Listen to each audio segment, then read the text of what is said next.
विराजवर्तिनं श्री गुरुभ्यो नमः। मंचोपरि विराजमानेभ्यः अध्यक्ष महोदयेभ्यः प्रणति कुसुमांजलिं समर्प्य स्तोत्र साहित्ये श्री मध्वाचार्याणां योगदानम् इत्यस्मिन् विषये प्रबन्धमण्डनं करिष्यामि। ब्रह्मसूत्राणाम् अनेके व्याख्यातारः तथा भाष्यकाराश्च विराजन्ते अस्मिन् जगति। तेषु अन्यतमः द्वैतमत प्रतिष्ठापनाचार्यः इति लोके प्रसिद्धः श्रीमन् मध्वाचार्यः। स तु वायोः अवतारभूतः। तस्मिन् काले अन्यत्र चिन्तनसरणिम् आगतानि दर्शनानि कर्णाटकदेशे पुष्टिं समधिगत्य नूतनानां ग्रन्थानां निर्माणे कारकाणि अभवन्। मध्वदर्शनं तु अस्माकं कर्णाटकभूमौ एव आरब्धम्। अस्य दर्शनस्य अग्रिमग्रन्थकाराः सर्वे प्रायः कर्णाटकदेशीयाः। यद्यपि सर्वाणि इमानि दर्शनानि औपनिषदानि तथापि स्पष्टतया सकलश्रुतिस्मृतिपुराणसम्मततया द्वैतदर्शनस्य प्रकाशनं श्री मध्वाचार्येण कृतम् इति निर्विवादम्। दशप्रमतिः, पूर्णप्रज्ञः, सर्वज्ञः, पूर्णबोधः, मध्वः, आनन्दतीर्थः इत्यादीनि नामानि अन्वर्थानि बभूवुः। ज्ञानभास्करः पूर्णप्रज्ञः स्वतेजसा शास्त्रप्रपञ्चं प्रकाशितवान्। कर्णाटक राज्यस्य समुद्र प्रदेशः अतीव रमणीयः प्रदेशः। अयं प्रदेशः भगवता परशुरामेण निर्मितः। क्षेत्रं सपाजकपदं त्रिकुलैककेतुः इति मध्वविजय काव्यवचनेन अस्य महत्त्वं ज्ञायते। अस्मिन्नेव प्रदेशे मध्यगेह दम्पत्युः पुत्रत्वेन वायुदेवः अवातरत्। ज्ञानार्थमेव यदभूतसुदेव एषः तत्त्वज्ञान प्रसारार्थं वायोः अवतारः, अतएव वासुदेवः इति नामाभवत्।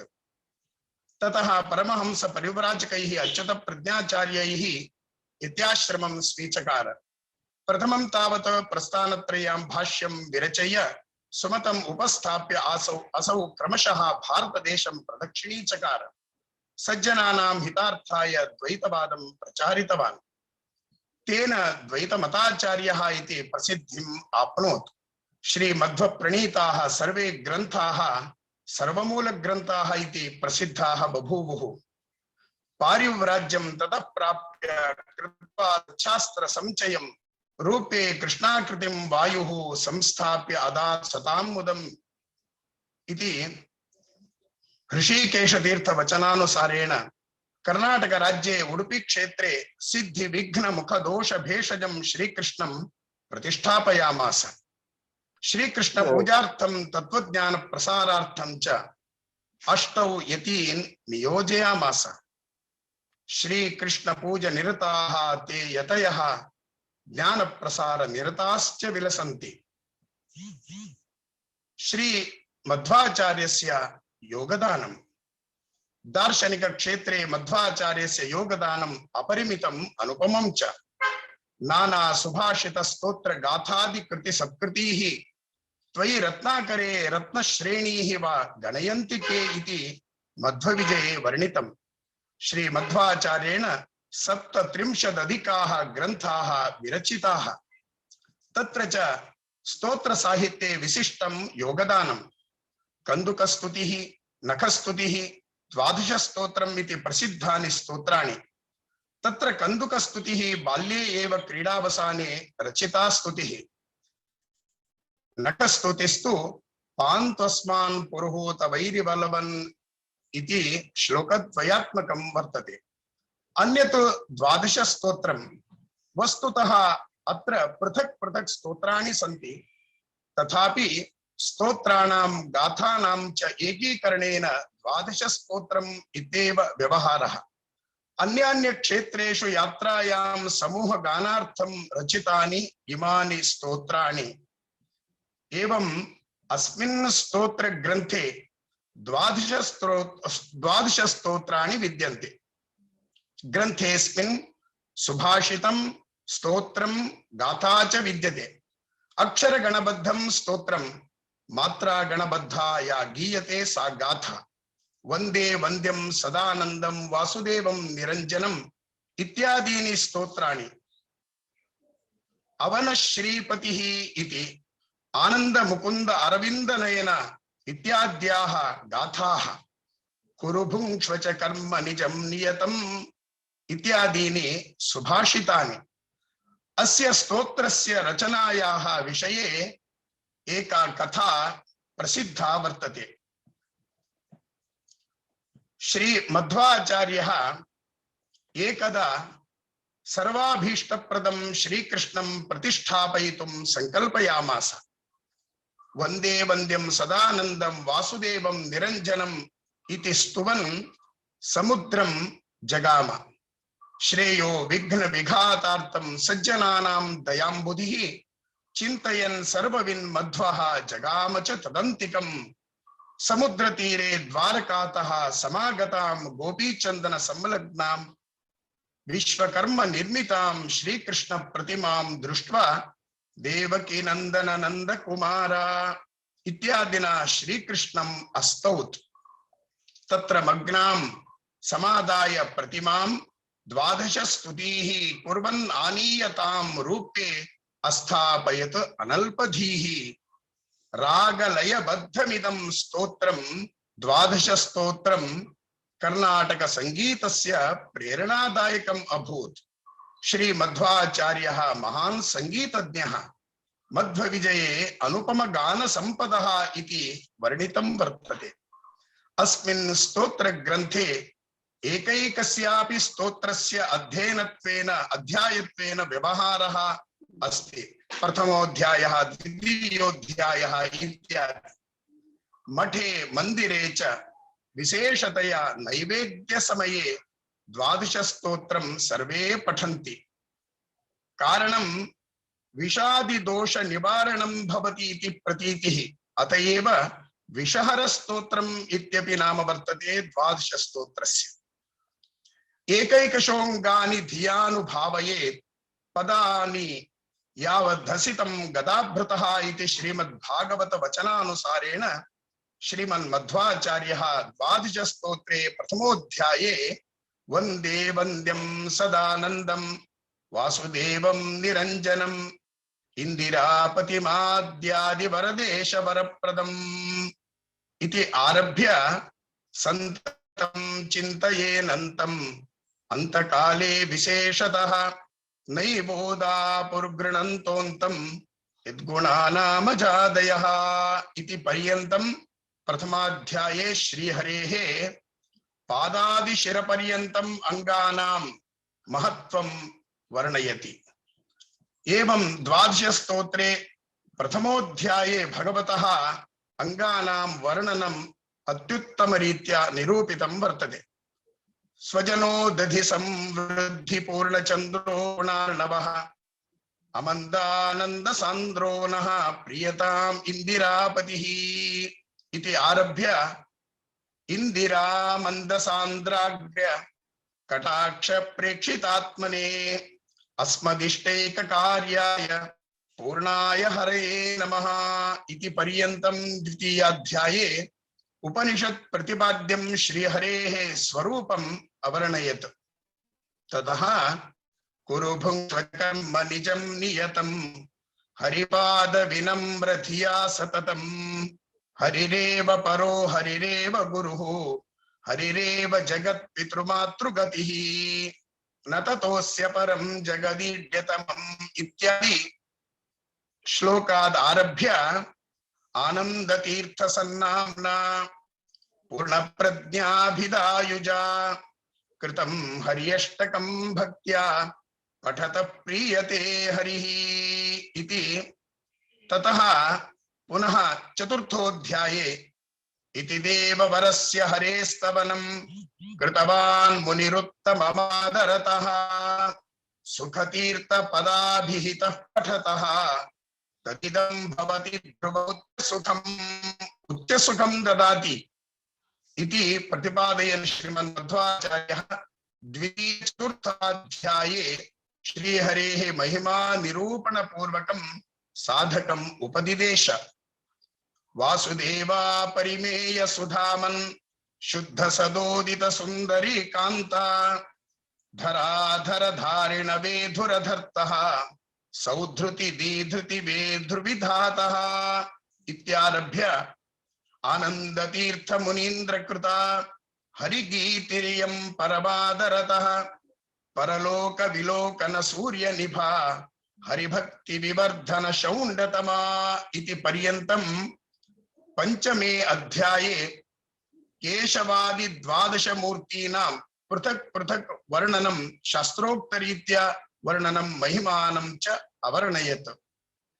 ततः भगवतः मत्स्यादि दश रूपं मत्स्यकरूपलयोद विहारिन् वेद विनेत्र चतुर्मुख वन्द्या कूर्म स्वरूपक मंदर धारिन् लोक विधारक देव वरेण्या इति भगवतः मत्स्यादि दश रूपं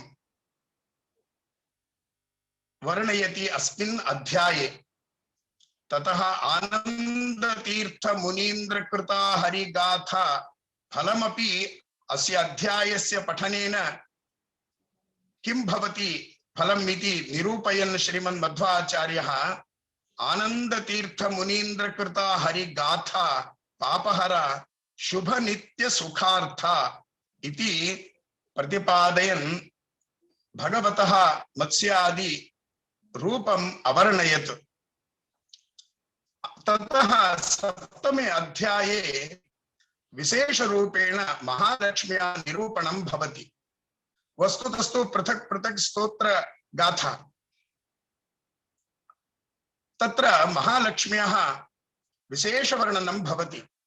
विश्वस्थिति प्रलय सर्ग महाविभूति वृत्ति प्रकाश नियमावृत्ति बंध मोक्षाः यस्याः अपांगलव मात्रत ऊर्जिता सा श्रीः यत् कटाक्ष बलवती तम अजितं नमामि इति भगवतः महिमानं वर्णयन् श्रीमध्वाचार्यः अन्ते आनंद तीर्थ मुनि सन्मुख पंकजोत्थम साक्षात् रमा हरिमन प्रियमुत्तमार्थम भक्त्या पठति अजितमात्मनि सन्निधाय यस्तोत्रमेतदभियाति तयोरभीष्टम् इति पर्यन्तं सप्तमे अध्याये विशेष रूपेण महालक्ष्म्याः वर्णनम् अकरोत्। तत्र महालक्ष्म्याः स्तुतिः बहु सुन्दरं वर्तते। अत एव श्रीस्तुतिरित्यपि प्रख्याता। एषा गाथा श्रीस्तुतिरित्यपि प्रख्याता। एवमेव अवशिष्टेषु पंचसु अध्यायेषु श्रीहरेः स्वरूपं विशेषरूपेण श्रीमध्वाचार्यः वर्णयति। श्रीमध्वाचार्यः एतावत् विपुलं स्तोत्र साहित्यं विधाय कलौ दुःखे मग्नानां सज्जनानाम् उद्धारं कृतवान्। तत्त्ववाद स्थापनं च कृत्वा सुशुभे। अतएव श्रीमध्वचरितम् अद्भुतमेव। एवम् उक्त्वा सर्वेभ्यः धन्यवादान् समर्प्य विरमामि। नमस्कारः। श्रीकृष्णार्पणमस्तु। धन्यवादः। नमो नमः। धन्यवादः वर्तते। वस्तुतः विभिन्न स्रोत माध्यमेन तथा च गीतिका माध्यमेन अत्र ज्ञानं भवद्भिः अत्र ज्ञानं प्रदत्तं। सर्वे आप्लाविताः भक्तियुक्ता अभवन् तत्र भवतां वचनेन। धन्यवादः। बहुत वारं तत्र धन्यवादः वर्तते। अग्रे नमो नमः। अग्रे तत्र निवेदनं वर्तते। श्री लाल बहादुर शास्त्री राष्ट्रीय संस्कृत विश्वविद्यालयस्य मीमांसा विभागस्य आचार्यः विभागाध्यक्षः प्रोफेसर अरामुदुन् महाभागा वर्तन्ते। तान् प्रति निवेदन्ते ते स्वकीयेन भाषणेन तत्र अस्मान् आप्लावयन्तु। अरामुदुन् महोदयः।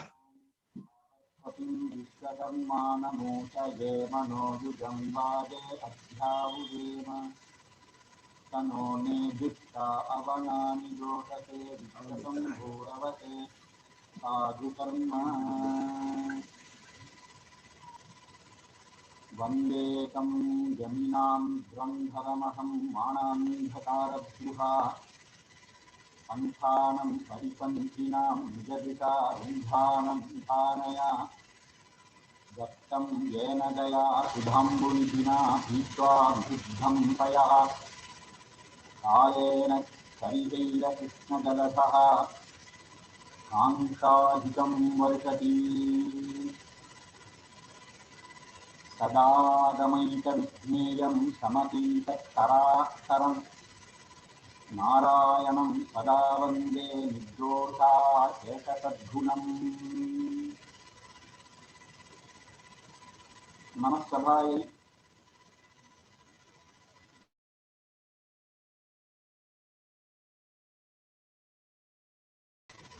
संस्थानेन देहनिष्ठेन एवं अस्माकं लालबहादुर शास्त्री राष्ट्रीय संस्कृत विश्वविद्यालय माध्यमेन तथैव भारतीय दार्शनिक अनुसंधान परिषदा च त्रयाणां संस्थानानां संयुक्त तत्त्वावधाने प्रवर्तितायाम् अस्यां श्रीमध्वाचार्याणां दार्शनिकं योगदानम् राव महोदय, रावमोदन महोदय, भवतां ध्वनिः सम्यक् न श्रूयते। सम्यक् न श्रूयते। एवं कुर्वन्तु, एकवारं प्रयत्नं कुर्वन्तु।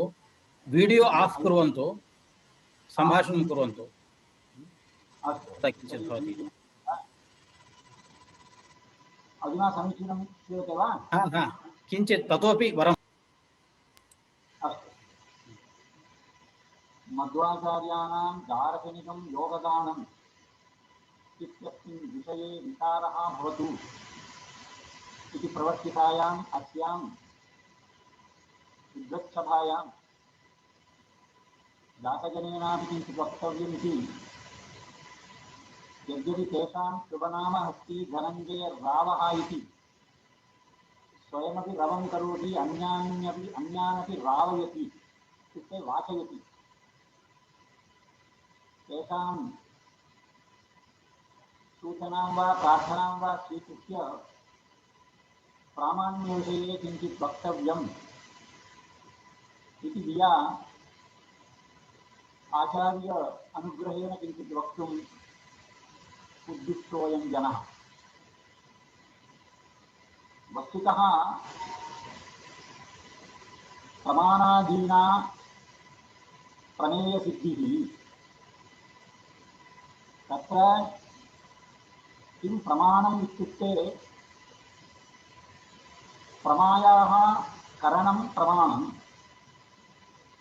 का प्रमा इत्युक्ते यथार्थज्ञानं प्रमा। यथावस्थितं ज्ञानं यदा जायते तदनुसारं यदा अस्माभिः कर्म अनुष्ठीयते तदेव प्रमाज्ञानं यथार्थज्ञानम् इति अस्माभिः कथयितुं शक्यते। इदं च प्रमाणं किं वास्तविकतया ज्ञातस्य प्रमाणस्य प्रामाण्यमस्ति वा न वा, प्रामाण्यम् अस्ति वा इति महान् विचारः अस्ति। वस्तुतः मध्वाचार्यैः श्री आनंदतीर्थ भगवत्पादाचार्यैः विष्णुतत्त्वविनिर्णयात्मके स्वकीये ग्रन्थे आदौ मङ्गलाचरणं यत् कृतं, तस्य मङ्गलाचरणस्य व्याख्यानं यदि कुर्मः तदानीं किमर्थम् अयं विचारः आचार्यैः शास्त्रज्ञैः प्रामाण्यविचारः कृतः इति अवगन्तुम् अस्माभिः विना प्रयासेन शक्यते।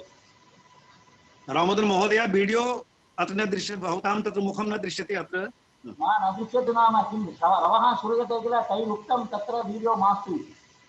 शोभनं शोभनं शोभनं तद् भवता न श्रुतं स्यात्। सदागमैकविज्ञेयं समतीतक्षराक्षरं नारायणं सदा वन्दे निर्दोषाशेषसद्गुणम्। वस्तुतः नारायणः एव अस्माभिः ज्ञेयः। स च कथं ज्ञेयः इत्यत्र सदागमैः। सदागमः इत्युक्ते आगमाः बहवः भवेयुः। सत्सु बहुषु आगमेषु कीदृशः आगमः सत्त्वं भजते, सदा सत्त्वं भजते, तादृश आगमैकवेद्यः समतीतक्षरः नारायणः, निर्दोषः अखिलेयप्रत्यनीतकल्याणगुणैकसागरः, अनन्तकल्याणगुणगणः इति अस्माभिः ज्ञातव्यः इति मङ्गलश्लोके एव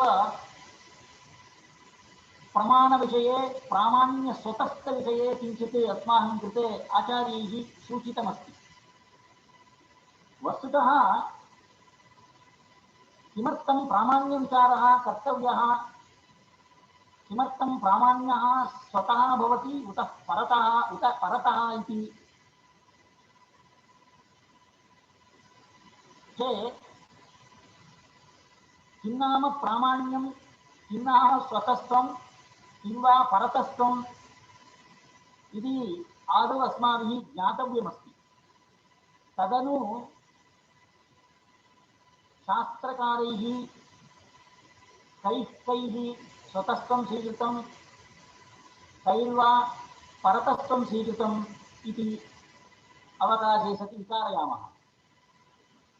वस्तुतः लौकिकरीत्या कश्चन घटं पश्यति, अयं घटः इति ज्ञानं जायते। जातम् इति यत् ज्ञानम्, अयं घटः इति ज्ञानं किं प्रमाणं वा अप्रमाणं वा इति यदा न ज्ञायते तावत्पर्यन्तं प्रवृत्तिः न दृश्यते। अतः प्रामाण्यविचारः प्रवृत्तये, ज्ञातविषयप्रवृत्तये प्रामाण्यविचारः कर्तव्यः। यावत्पर्यन्तं प्रामाण्यज्ञानं नास्ति तावत्पर्यन्तं प्रवृत्तिः न जायते। अतः प्रवृत्तये प्रामाण्यविचारः। तदनु उत्पत्तौ प्रामाण्यं, ज्ञप्तौ प्रामाण्यम् इति प्रामाण्यद्वयविषये किञ्चित् विचार्यमस्ति। उत्पत्तावपि ज्ञप्तावपि प्रामाण्यस्य स्वतस्त्वम्। यदा उत्पत्तिसमये प्रामाण्यं भवति तेनैव साधनेन ज्ञप्तावपि प्रामाण्यम् इति अङ्गीकर्तव्यम् इति स्वीकर्तव्यम्। वस्तुतः किं नाम प्रामाण्यं? प्रामाण्यं नाम प्रमात्वम्। सर्वस्यापि वेदस्य मीमांसकैः तद्भूतानां क्रियार्थेन समाम्नायः अर्थस्य तन्निमित्तत्वात् इत्यादिना सूत्रजालेन सर्वस्यापि वेदस्य साध्य साधन कर्तव्यता विशिष्ट संस्कृत शब्द भावना प्रतिपादकत्वेन प्रामाण्यं मीमांसकैः कथ्यते। अर्थात् सर्वोऽपि वेदः स्वतः प्रमाणभूतः अपौरुषेयः इति मीमांसकैः सप्रमाणं निरूपितं। तत्र किं नाम विषयस्य याथार्थ्यम् इति जाते संशये अनधिगत अबाधितार्थ निष्ठायकत्वमेव विषयस्य प्रामाण्यमिति अर्थस्य च तदाभावः प्रामाण्यमभिधीयते इति अभियुक्तयुक्तिरीत्या विषयस्य प्रामाण्यम् एवं तैः स्वीकृतमस्ति। उक्तं च अन्यत्र आत्मवाची सशब्दोऽयं स्वतो भाति प्रमाणतः अर्थस्य च तदा अभावः प्रामाण्यमभिधीयते इत्यनेन विषयस्य प्रामाण्यं दृढीकृतम्। एवम् अन्यत्र स्वतः सर्वप्रमाणानां प्रामाण्यमिति गम्यतां न हि स्वतो सती शक्तिः कर्तुम् अन्येन शक्यते इत्यादिना उत्पत्तौ ज्ञप्तौ च प्रामाण्यस्य स्वतःत्वं समाहितम्। अप्रामाण्यस्य तावत् उत्पत्तौ ज्ञप्तौ च परतस्त्वम् इति तावत् तेषां मीमांसकानां मतम्। अयमेव अभिप्रायः आचार्यैः मध्वाचार्यैरपि स्वीकृतः। उत्पत्तौ स्वतःस्थं नाम किम् इत्युक्ते ज्ञानोत्पादक सामग्र्युपपाद्यत्वम्। ज्ञानोत्पादक ज्ञानं यदा उत्पद्यते तदानीं या सामग्री उपयुज्यते तया च सामग्र्या यद् उत्पाद्यं भवति तद् उत्पाद्यते तदेव उत्पत्तौ स्वतःस्थम् इति कथ्यते। ज्ञप्तौ च स्वतःत्वं ज्ञानग्राहः सामग्रीग्राह्यत्वम्। अर्थात् यथा इन्द्रियसन्निकर्षादि सामग्र्या ज्ञानम् उत्पद्यते तद्वदेव तद्गत प्रामाण्यमपि उत्पद्यते इति तेषाम् आशयः। एवं क्रमशः ज्ञानस्य प्रामाण्यं तद्वत् ज्ञानस्य तद्गत प्रामाण्यस्य च ग्रहणम् एकया एव सामग्र्या यत्र न भवति तत्र परतस्त्वम्। अर्थात् एवमस्माभिः ज्ञातव्यं ज्ञानग्राहिका सामग्री अन्या भवति तद्गत प्रामाण्यग्राहिका सामग्री तद्भिन्ना भवति इति अप्रामाण्यं परतः इत्यस्मिन् विषये अस्माभिः ज्ञातव्यं भवति। इदं च प्रामाण्यं स्वतःस्थं वा परतस्थं वा इत्यत्र आचार्याः तत्र तत्र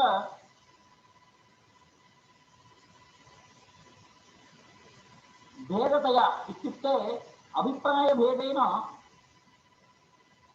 सप्रमाणं स्वमतं स्थापयन्ति। यदा प्रामाण्यविषये सांख्याः एतावत् सत्कार्यवादिनः ते ज्ञाने पूर्वम् अविद्यमानं प्रामाण्यम् अप्रामाण्यं वा पश्चाति कारणबलात् उत्पद्यते इति यदि तैः अङ्गीक्रियते तर्हि असत्कार्यवादः भवति इति धिया भीत्या तैः प्रामाण्यम् अप्रामाण्यं च उभयं स्वाश्रयाभ्यां ज्ञानाभ्यां सहैव उत्पद्येते इति सांख्याः सत्कार्यवादिनः प्रामाण्यविषये विचारं कृतवन्तः। अर्थात् प्रामाण्यम् अप्रामाण्यं च उभयमपि स्वाश्रयाभ्यां ज्ञानाभ्यां सहैव उत्पद्येते इत्युक्तत्वात् प्रमाणत्वाप्रमाणत्वे स्वतः सांख्याः समाहिताः इत्युक्तरीत्या तेषाम् अयम् अभिप्रायः। बौद्धाः अप्रामाण्यं स्वतः प्रामाण्यं परतः इति स्वीकुर्वन्ति। एवं क्रमशः यदि जैनमतं वयम् अवलोकयामः ते अपि तत्प्रामाण्यं स्वतः परतश्च इति परीक्षामुखसूत्रमवलम्ब्य प्रामाण्यं परतः एव उत्पद्यते, ज्ञप्तौ स्वकार्यप्रवृत्तौ च अभ्यासदशायां स्वतः प्रामाण्यम् अनभ्यासदशायां परतः इति तत्र मन्ये अहं तेषां प्रमेयकमलमार्ताण्डः इति कश्चन प्रसिद्धः ग्रन्थः अस्ति, तत्र एवं तैः निरूपि। प्रायः मदमिदं नैयायिकमतम् अनुकरोति। अद्वैतिनः अद्वैतवेदान्तविज्ञाः प्रत्यक्षादीनां षण्णामपि प्रमाणानां तद्वदितत्प्रकारकज्ञानस्वरूपं प्रामाण्यं स्वत एव उत्पद्यते ज्ञायते च इति तेषाम् आशयः। अधुना अस्माभिः वक्तव्यं किञ्चित् द्वैतमतम्। द्वैतमते तर्कताण्डवे आचार्याः व्यासतीर्थाचार्याः तर्कताण्डवे एवं मङ्गलाचरणम् आचरन्ति। स्वतःप्रमाणैराम्नायैः आदरेणादिवर्जितैः अत्यादानन्दकल्याणगुणं श्रीरमणं भजे इति आदावेव आदरेणादिवर्जितैः आम्नायैः प्रमाणैः स्वतः इत्युक्ते प्रामाण्यं स्वतः इति तेषाम् आशयः। इति आदावेव प्रतिज्ञा कृता मङ्गलाचरणवेलायामेव। अतः तेषां मते ज्ञप्तौ स्वतस्थं तावत् याथार्थ्यरूपस्य तत्तज्ञानप्रामाण्यस्य पङ्क्तिः एवमेव अस्ति तत्र तर्कताण्डवे। याथार्थ्यरूपस्य नाम याथार्थ्यमित्युक्ते विद्यमानं वस्तु यथावत् यदि अस्माभिः दृश्यते तत् यथार्थज्ञानं तत्त्वं याथार्थ्यं। याथार्थ्यरूपस्य तत्तज्ञानप्रामाण्यस्य ग्राह्यप्रामाण्यविरोध्युपस्थापक सामग्र्यसमोजित ग्राह्यप्रामाण्याश्रय तत्तज्ञानविषयक साक्ष्यज्ञानविषयत्वं विषयत्वनैयत्यम् इयं तावत् नियतिः इति कथ्यते। स्वतस्थं नाम अर्थात् प्रामाण्यं स्वतः अप्रामाण्यं परतः इति तेषाम् आशयः। यथार्थज्ञानमित्येव प्रमायाः लक्षणस्थितिः स्मृतेरपि च लक्ष्यत्वात् कथम् एतादृशम् अन्यैः यदुच्यते प्रामाण्यं परतः इति युज्यते इत्यादिकं तैः तावत् समीचीनतया प्रामाण्यस्वतस्थनिर्णयावसरे प्रतिपादितम्। अत्र तार्किकमत अभिमतं यत् अनुव्यवसायम् अत्र तेषां तावत् साक्षिरूपेण तैः स्वीक्रियते। वस्तुतः एतादृशविचारस्य प्रयोजनं किं, किमर्थमयं विचारः शास्त्रज्ञैः शास्त्रानुगुणं विचार्यते इति विचार्यमाने वेदाः अपौरुषेयाः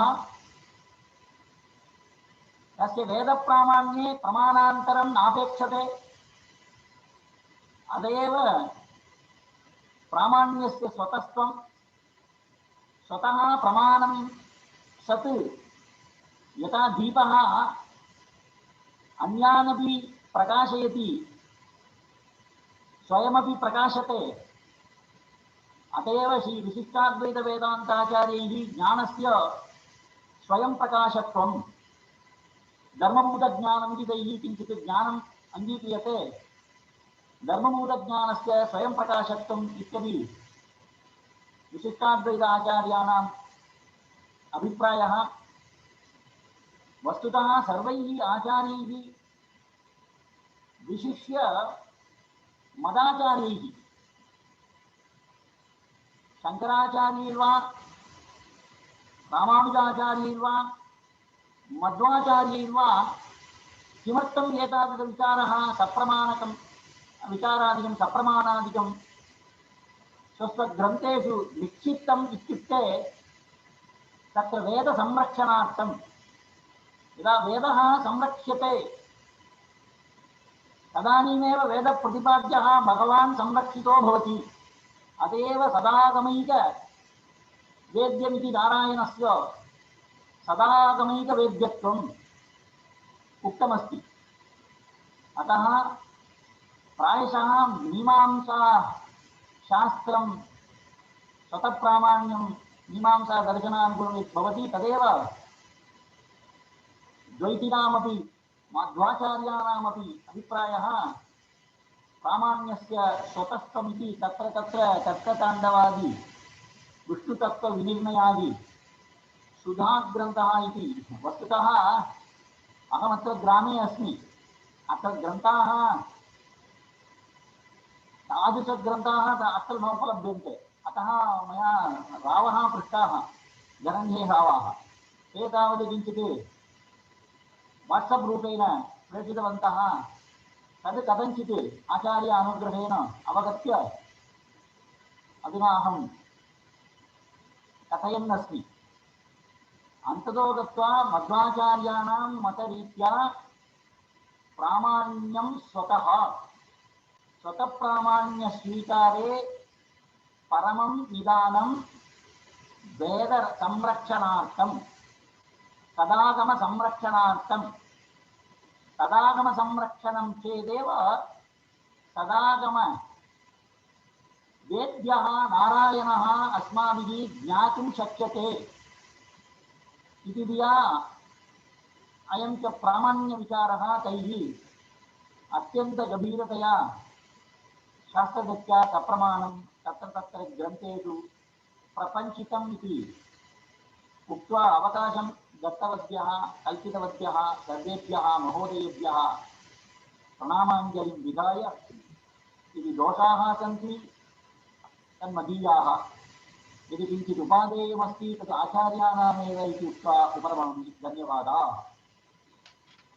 धन्यवादः। तत्र रामचन्द्र महोदयः तत्र प्रामाण्यभेदेन सम्यक् व्याख्या तत्र भवद्भिः तत्र अत्र कृतं। तत्र भवतां तत्र व्याख्यानेन वयं सर्वे तत्र संतृप्ताः एव। प्रमाणस्य प्रमाणभेदेन श्रीमद्भिः दृश्ये वा? इदानीं दर्शनं भवति एव। यदा तत्र व्याख्यानम् आसीत् तदा दर्शनं नैव आसीत् भवतां। तत्र शोभनमेव, शोभनं पूर्वदर्शनम् अपरं दर्शनं च सम्यक् भवति। अत एव बहवः धन्यवादपात्राः सन्ति। भवान् तत्र सम्यक् निरूपणं कृतं प्रमाणभेदपूर्वकम्। इतः परं तत्र दर्शनेनैव सम्यक् व्याख्यातम् आचार्यैः व्याख्यातृभिः। सम्यक् तत्र इतः परं प्रोफेसर् केदार प्रसाद महोदय वर्तन्ते। तेषां दर्शनमपि तत्र प्रत्यक्षं भवति। तत्र निवेदयन्ते तेपि स्वकीयेन व्याख्यानेन तत्र अस्मान् उपकुर्वन्तु। प्रोफेसर् केदार प्रसाद महोदय।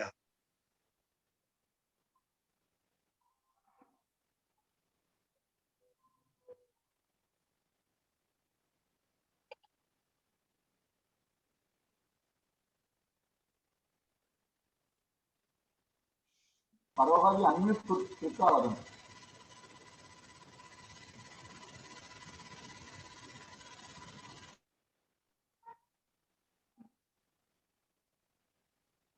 इदानीमपि आराव मूदन महोदया एव दृष्टिपथमायान्ति। रावोदन महोदय, you can be left. Left किमर्थं केदारपत्र वामभागे एव गच्छतु, तत्र लेफ्ट् मीन्स्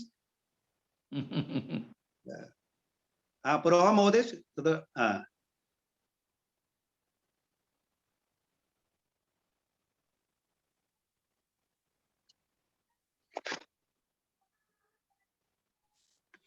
भाई साहब परवा जी अनम्यूट करिए परवा जी।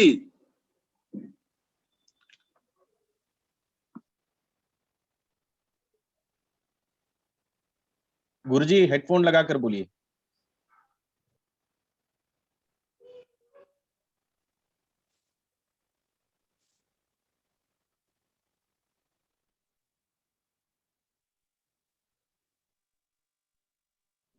आ गया?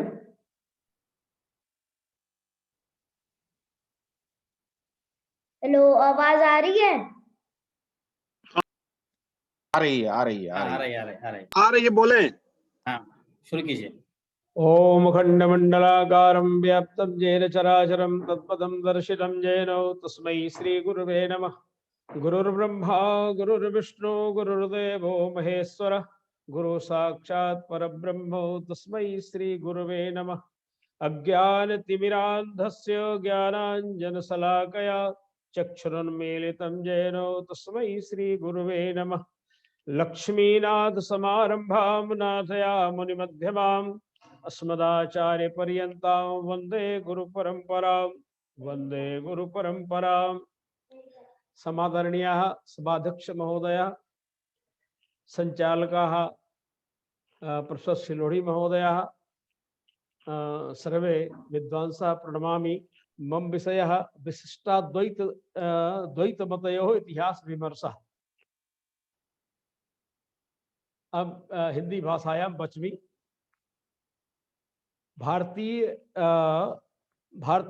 दर्शनों में भारतीय दर्शन का उद्भव और विकास वास्तविक तत्व के सर्वांगीण उपादन और क्रमबद्ध विवेचन के लिए हुआ है। भारतीय दर्शन की विशेषता और प्रमुख विशेषता यह है कि चार्वाक दर्शन को छोड़ करके सभी आस्तिक एवं नास्तिक संप्रदायों ने निःश्रेयस को मानव जीवन का परम पुरुषार्थ माना है। जहां तक भारतीय दर्शन के विभिन्न संप्रदायों का प्रश्न है, वैदिक प्रामाण्य को लेकर उसका आस्तिक एवं नास्तिक दो मुख्य भागों में विभाजित हुआ है। न्याय, वैशेषिक, सांख्य, योग, मीमांसा और वेदांत, ये षट दर्शन आस्तिक दर्शन माने गए हैं। चारवाक, जैन एवं बौद्ध वैदिक प्रामाण्य को स्वीकार करते हैं, किंतु ईश्वर को नहीं मानते, इसलिए इनको हम नास्तिक दर्शन की श्रेणी में गिनते हैं। चारवाक, योगाचार, वैभाषिक, सौत्रांतिक, ये जो बौद्ध दर्शन है, ये इनको नास्तिक दर्शन कहा जाता है। परम तत्व के सम्यक अनुशीलन के लिए सभी संप्रदायों में वेदांत दर्शन सर्वोपरि है। यह प्रस्थानत्रयी उपनिषद, भागवत गीता, ब्रह्मसूत्र पर आधारित है। वस्तुतः वेदांत में वेदों का अंतिम लक्ष्य निश्चित है, निहित है, क्योंकि वेद का मूल भूत सिद्धांतों का उपनिषदों में दार्शनिक शैली में, भगवत गीता ने नैतिक शैली में और ब्रह्मसूत्र ने तार्किक शैली में प्रतिपादन किया है। 555 सूत्रों में निबद्ध ब्रह्मसूत्र है, इतना सारगर्भित है। इसके आधार पर विभिन्न वेदाचार्यों ने अपने सिद्धांतों का निर्माण एवं पोषण किया है। वेदांत संप्रदायों ने ब्रह्मसूत्र की सर्वोच्च प्रासंगिकता आज भी है, जिसमें भाष्यों का प्रणयन अपने सिद्धांतों के अनुसार किया। सबसे पहले भगवत्पाद शंकराचार्य ने अद्वैत वेदांत को आचार्य शंकर ने शांकर भाष्य के रूप में उसको उपस्थित किया। द्वैत मत के जो द्वैत वेदांत है, जिन्हें भगवत्पाद मध्वाचार्य ने पूर्ण प्राज्ञ भाष्य के रूप में समाज में उपस्थित किया। विशिष्टाद्वैत वेदांत में भगवत पाद रामानुजाचार्य ने श्री भाष्य का प्रणयन किया। शुद्धाद्वैत वेदांत के आचार्य वल्लभाचार्य जी ने अणुभाष्य को प्रस्तुत किया।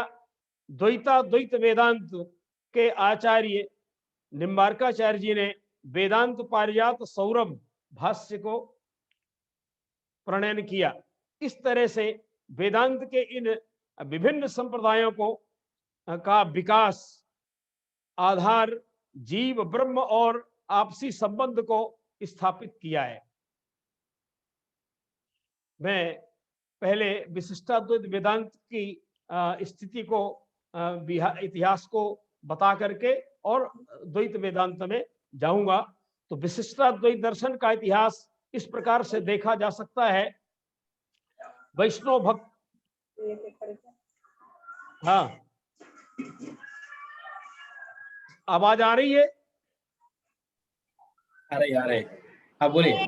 हाँ, दर्शन का इतिहास इस प्रकार से देखा जा सकता है। वैष्णव भक्ति को विविध रूपों में स्थापित करने वाले आचार्यों का युग 11वीं शताब्दी से लेकर 16वीं शताब्दी तक स्वीकार किया जाता है। यह पूरा युग राजनीतिक तनावों एवं छिन्न भिन्न आर्थिक एवं सामाजिक व्यवस्था का युग था। अब धार्मिक क्षेत्र में भी नेतृत्व की रिक्तता एवं अभाव सर्वत्र लक्षित होता था। जैन बौद्ध धर्म अब युग के लिए उस समय में प्रेरक शक्तियों के रूप में नहीं रह गए थे। बौद्ध धर्म के तांत्रिक स्वरूप से विकसित अनेक विकृतियों में जनजीवन को विषाक्त कर दिया था। धार्मिक स्तर पर समाज दो वर्गों में विभाजित हो गया था। निम्न वर्ग, अशिक्षित वर्ग। उच्च वर्ग माने शिक्षित लोग। निम्न वर्गीय जो अशिक्षित समाज था, जादू टोने के प्रभाव में आ गया था। सुसंस्कृत समाज अद्वैत वेदांत के प्रवर्तक आचार्य भगवान भगवत्पाद शंकराचार्य ने धार्मिक और दार्शनिक आंदोलन के प्रति सबको आस्थावान थी और सब उन्होंने उनका खंडन करके इस समय दार्शनिक तार्किक धार्मिक आंदोलनों की सोपान परंपरा में भगवत्पाद मध्वाचार्य और भगवत्पाद रामानुजाचार्य के द्वारा सामाजिक जागृति हुई। इन आचार्यों द्वारा प्रवर्तित वैष्णव भक्ति के विविध रूपों में जनमानस को आप्लावित करने में समर्थ हो सकी रामानुज वेदांत उभय वेदांत कहलाता है। इसकी प्रमुख रूप से दो परंपराएं हैं, आलवार परंपरा और आचार्य परंपरा। इस संप्रदाय की दोनों ही परंपरा समृद्ध एवं शक्तिशाली है। आलवार शब्द तमिल भाषा का है। इसका अर्थ है उच्च कोटि के भक्त। इन्हें दिव्य सूरी भी कहा जाता है। उनकी वाणियों के संग्रह को दिव्य प्रबंधम कहा जाता है और उनमें प्रपत्ति, शरणागति, भक्ति का पूर्ण विकास आलवार संतों ने किया। तमिल श्रुतियां वैसे ही प्रमाणित हैं जैसे संस्कृत में श्रुतियां हैं। तमिल श्रुतियों को वेद भी कहा जाता है। इनके प्रणेता आलवार संत थे, ऐसा मानते हैं। इस प्रकार से संतों जो 12 आलवार हैं उनको मैंने इस तरह से विभाजित किया है, या शास्त्र को माना पेरिये आलवार श्री विष्णु चित्त जी महाराज, भक्तिमती आंडाल या रंगनायकी के नाम से भी जानी जाती हैं, श्री कुलशेखर जी आलवार, श्री विप्र नारायण जी आलवार, मुनिवाहन जी, तिरुपट्टन आलवार जी, पोईगई आलवार जी, भूतात आलवार जी, पेयालवार जी, भक्तिसार जी, तिरुमलई आलवार जी, श्री नीलम, तिरुमंगई आलवार, षटकोपाचार्य, मधुर कवि, यामुनाचार्य, ये सभी संत आलमंदारों में माने लिए जाते हैं, सभी भक्त हैं। तो इस प्रकार से आलवार की ये परंपरा है। रामानुजाचार्य से आचार्य परंपरा प्रारंभ होती है। इसमें ईश्वरवाद और प्रपत्ति मार्ग के प्रवर्तक थे। सभी संतों का केवल भक्ति पक्ष स्पष्ट था और प्रसार था। आगे आचार्य परंपरा में इसे समाज में तार्किक एवं धार्मिक रूप से सुव्यवस्थित रूप से प्रस्तुत किया है भगवत्पाद रामानुजाचार्य जी ने। और इनका विशेष स्थान है। पूर्ववर्ती एवं परवर्ती आचार्यों की बृहद श्रृंखला है। तो इस प्रकार से भगवत रामानुजाचार्य कहते हैं कि इनके माता पिता बहुत ही सदाचारी और योगी थे। हारित कुल में इनका जन्म हुआ। तो केशवाचार्य इनके पिताजी थे और माता कांतिमती हैं। ये पुत्रेच्छा से तपस्या के द्वारा इन्हें प्राप्त किया। तो कहते हैं अभिजित मुहूर्त में अमित तेजस्वी फणिराज शेषावतार भगवान रामानुजाचार्य के रूप में अवतार हुआ। कहते हैं चैत्र मास के आर्द्रा नक्षत्र में अवतीर्ण विशिष्टाद्वैत वेदांत दर्शन के संस्थापक भगवान शेष मूर्ति श्री रामानुजाचार्य की वंदना इस प्रकार से की है विद्वानों ने। चैत्रार्धा संभवम विष्णोर दर्शन स्थापनोत्सुकम तोंडीर मंडले शेष मूर्तिम रामानुजम भजे। माने ये तोंडीर माने तमिल नाडु प्रदेश में ये पेरम्बदूर भूतपुरी पेरम्बदूर में ये उत्पन्न हुए हैं। तो इस प्रकार से इनका जो 12 वर्ष की अवस्था में इनका विवाह कर दिया गया। इनके मन में जब 16 वर्ष की अवस्था आई तो इनके मन में 16 वर्ष की अवस्था में इनका विवाह कर दिया गया। जब इनके मन में आई कि मुझे शास्त्र चिंतन करना है तो उस समय अद्वैत वेदांत के प्रख्यात विद्वान आचार्य यादव प्रकाश जी थे। वहां जाकर के इन्होंने वेद का अध्ययन और शास्त्र का अध्ययन किया। किन्हीं बातों पर तत्वमसी और इस प्रकार तत्वमसी महावाक्यों में मतभेद था गुरु और शिष्य के बीच में। गुरु नाराज होते हैं, ये उसको छोड़ करके और कांचीपुरम भगवान वरदराज की सेवा करते हैं और उस सेवा से जल सेवा उनका प्रधान कर्तव्य था। जल सेवा करते हुए हरि का चिंतन करते हुए शास्त्रों का अभ्यास करते हैं और अपने सपत्नीक वहां कांचीपुरम चले जाते हैं। ऐसे कहते हैं एक समय की बात है कि जिस समय ये शास्त्र चिंतन और जल सेवा कर रहे थे उसी समय महापूर्ण स्वामी यामुनाचार्य से मिलने आते हैं। यामुनाचार्य जो इनके पितामह भी हैं और गुरु भी मानते हैं इनको। तो कहते हैं यामुनाचार्य जब मिलने आते हैं तो ये अपने गुरु जो यादव प्रकाशाचार्य जी थे उनके साथ देखा तो परिचय बताया कांचीपुर स्वामी ने कि यही वो रामानुज हैं जो शुभ्र वर्ण है और आजान बाहु हैं। ऐसे देख करके, क्योंकि वो अद्वैत वेदांत के प्रवर्तक आचार्य थे, उनसे मिलना उचित नहीं समझा। यामुनाचार्य पुनः श्रीरंगम चले गए और महापूर्ण स्वामी को जब भगवान की आराधना आलमंदार स्तोत्र के द्वारा की तो उस स्तोत्र को महापूर्ण स्वामी को बोला जाओ रामानुज को सुनाओ। तो आचार्य रामानुज को सुनाया गया। उन श्लोकों को सुन करके उनके मन में इच्छा प्रकट हुई किसने रचित किसने प्रणयन किया। तो उस समय महापूर्ण स्वामी उनको कांची पूर्ण स्वामी से आज्ञा लेकर के श्रीरंगम जाते हैं। वहां जाने से पहले पहुंचने से पहले यामुनाचार्य का परम पद हो जाता है। परम पद होने के बाद जब वो वहां उपस्थित होते हैं तो उनकी 3 उंगलियां मुड़ी हुई थी।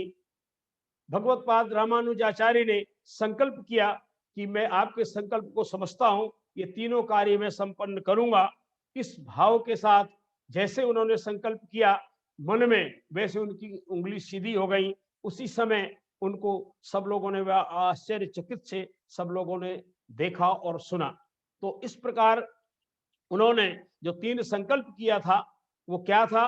विष्णु सहस्रनाम का भाष्य, ब्रह्मसूत्र का भाष्य और दिव्य प्रबंध जो आलवारों का ग्रंथ है उसका भाष्य। ये 3 काम जैसे संकल्प किया वैसे ही उन्होंने उंगली सीधी हुई और संस्कार संपन्न हुआ।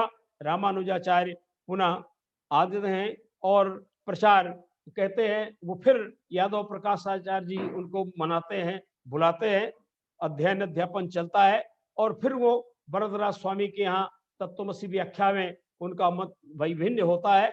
उसी समय वो वरदराज स्वामी के जाते हैं, कांचीपुरम में सेवा करते हैं।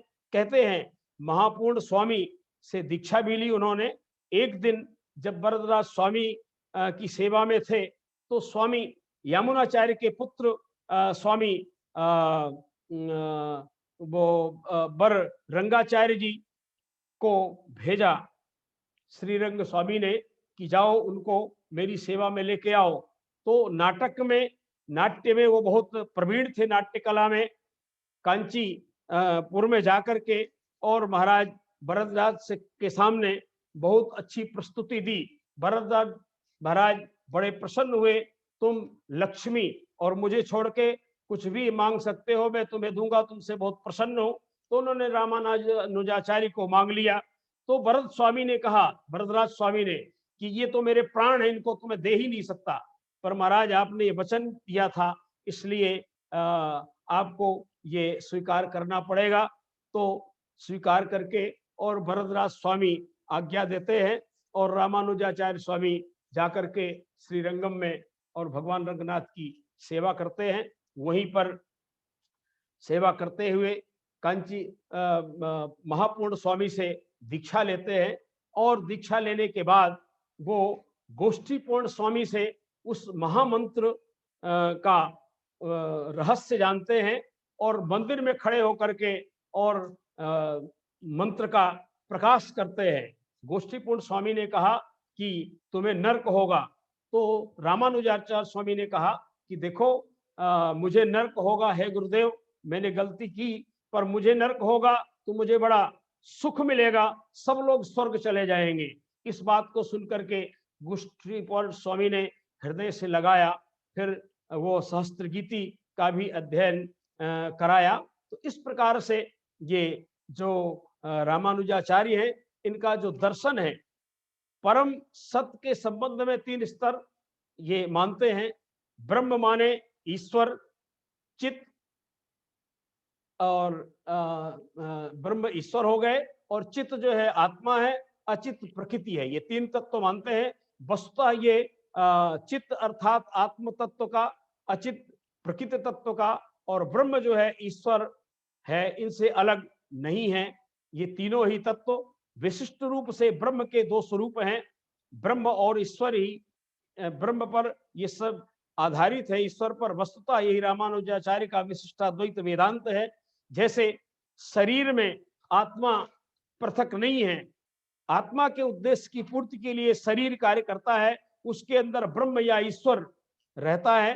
तो इस प्रकार से ये अचित तत्व, चित्त तत्व, इन सब को ब्रह्म का कहते हैं। ब्रह्म ये शरीर, ब्रह्म शरीरी संबंध से भी इस सिद्धांत को जाना जाता है। और मुख्य रूप से रामानुजाचार्य ने ये तार्किक शैली में सभी ग्रंथों की रचना की। और पूजा पाठ कीर्तन भजन की बात तो खैर है ही है, पर मुख्य रूप से ध्यान और ईश्वर की प्रार्थना पर इन्होंने जोर दिया है। सामाजिक परिप्रेक्ष्य में रामानुजाचार्य ने भक्ति जाति और वर्ग से अलग माना है कि सब लोग ये भक्ति कर सकते हैं भगवान की, और भगवान के ये सब संभव है।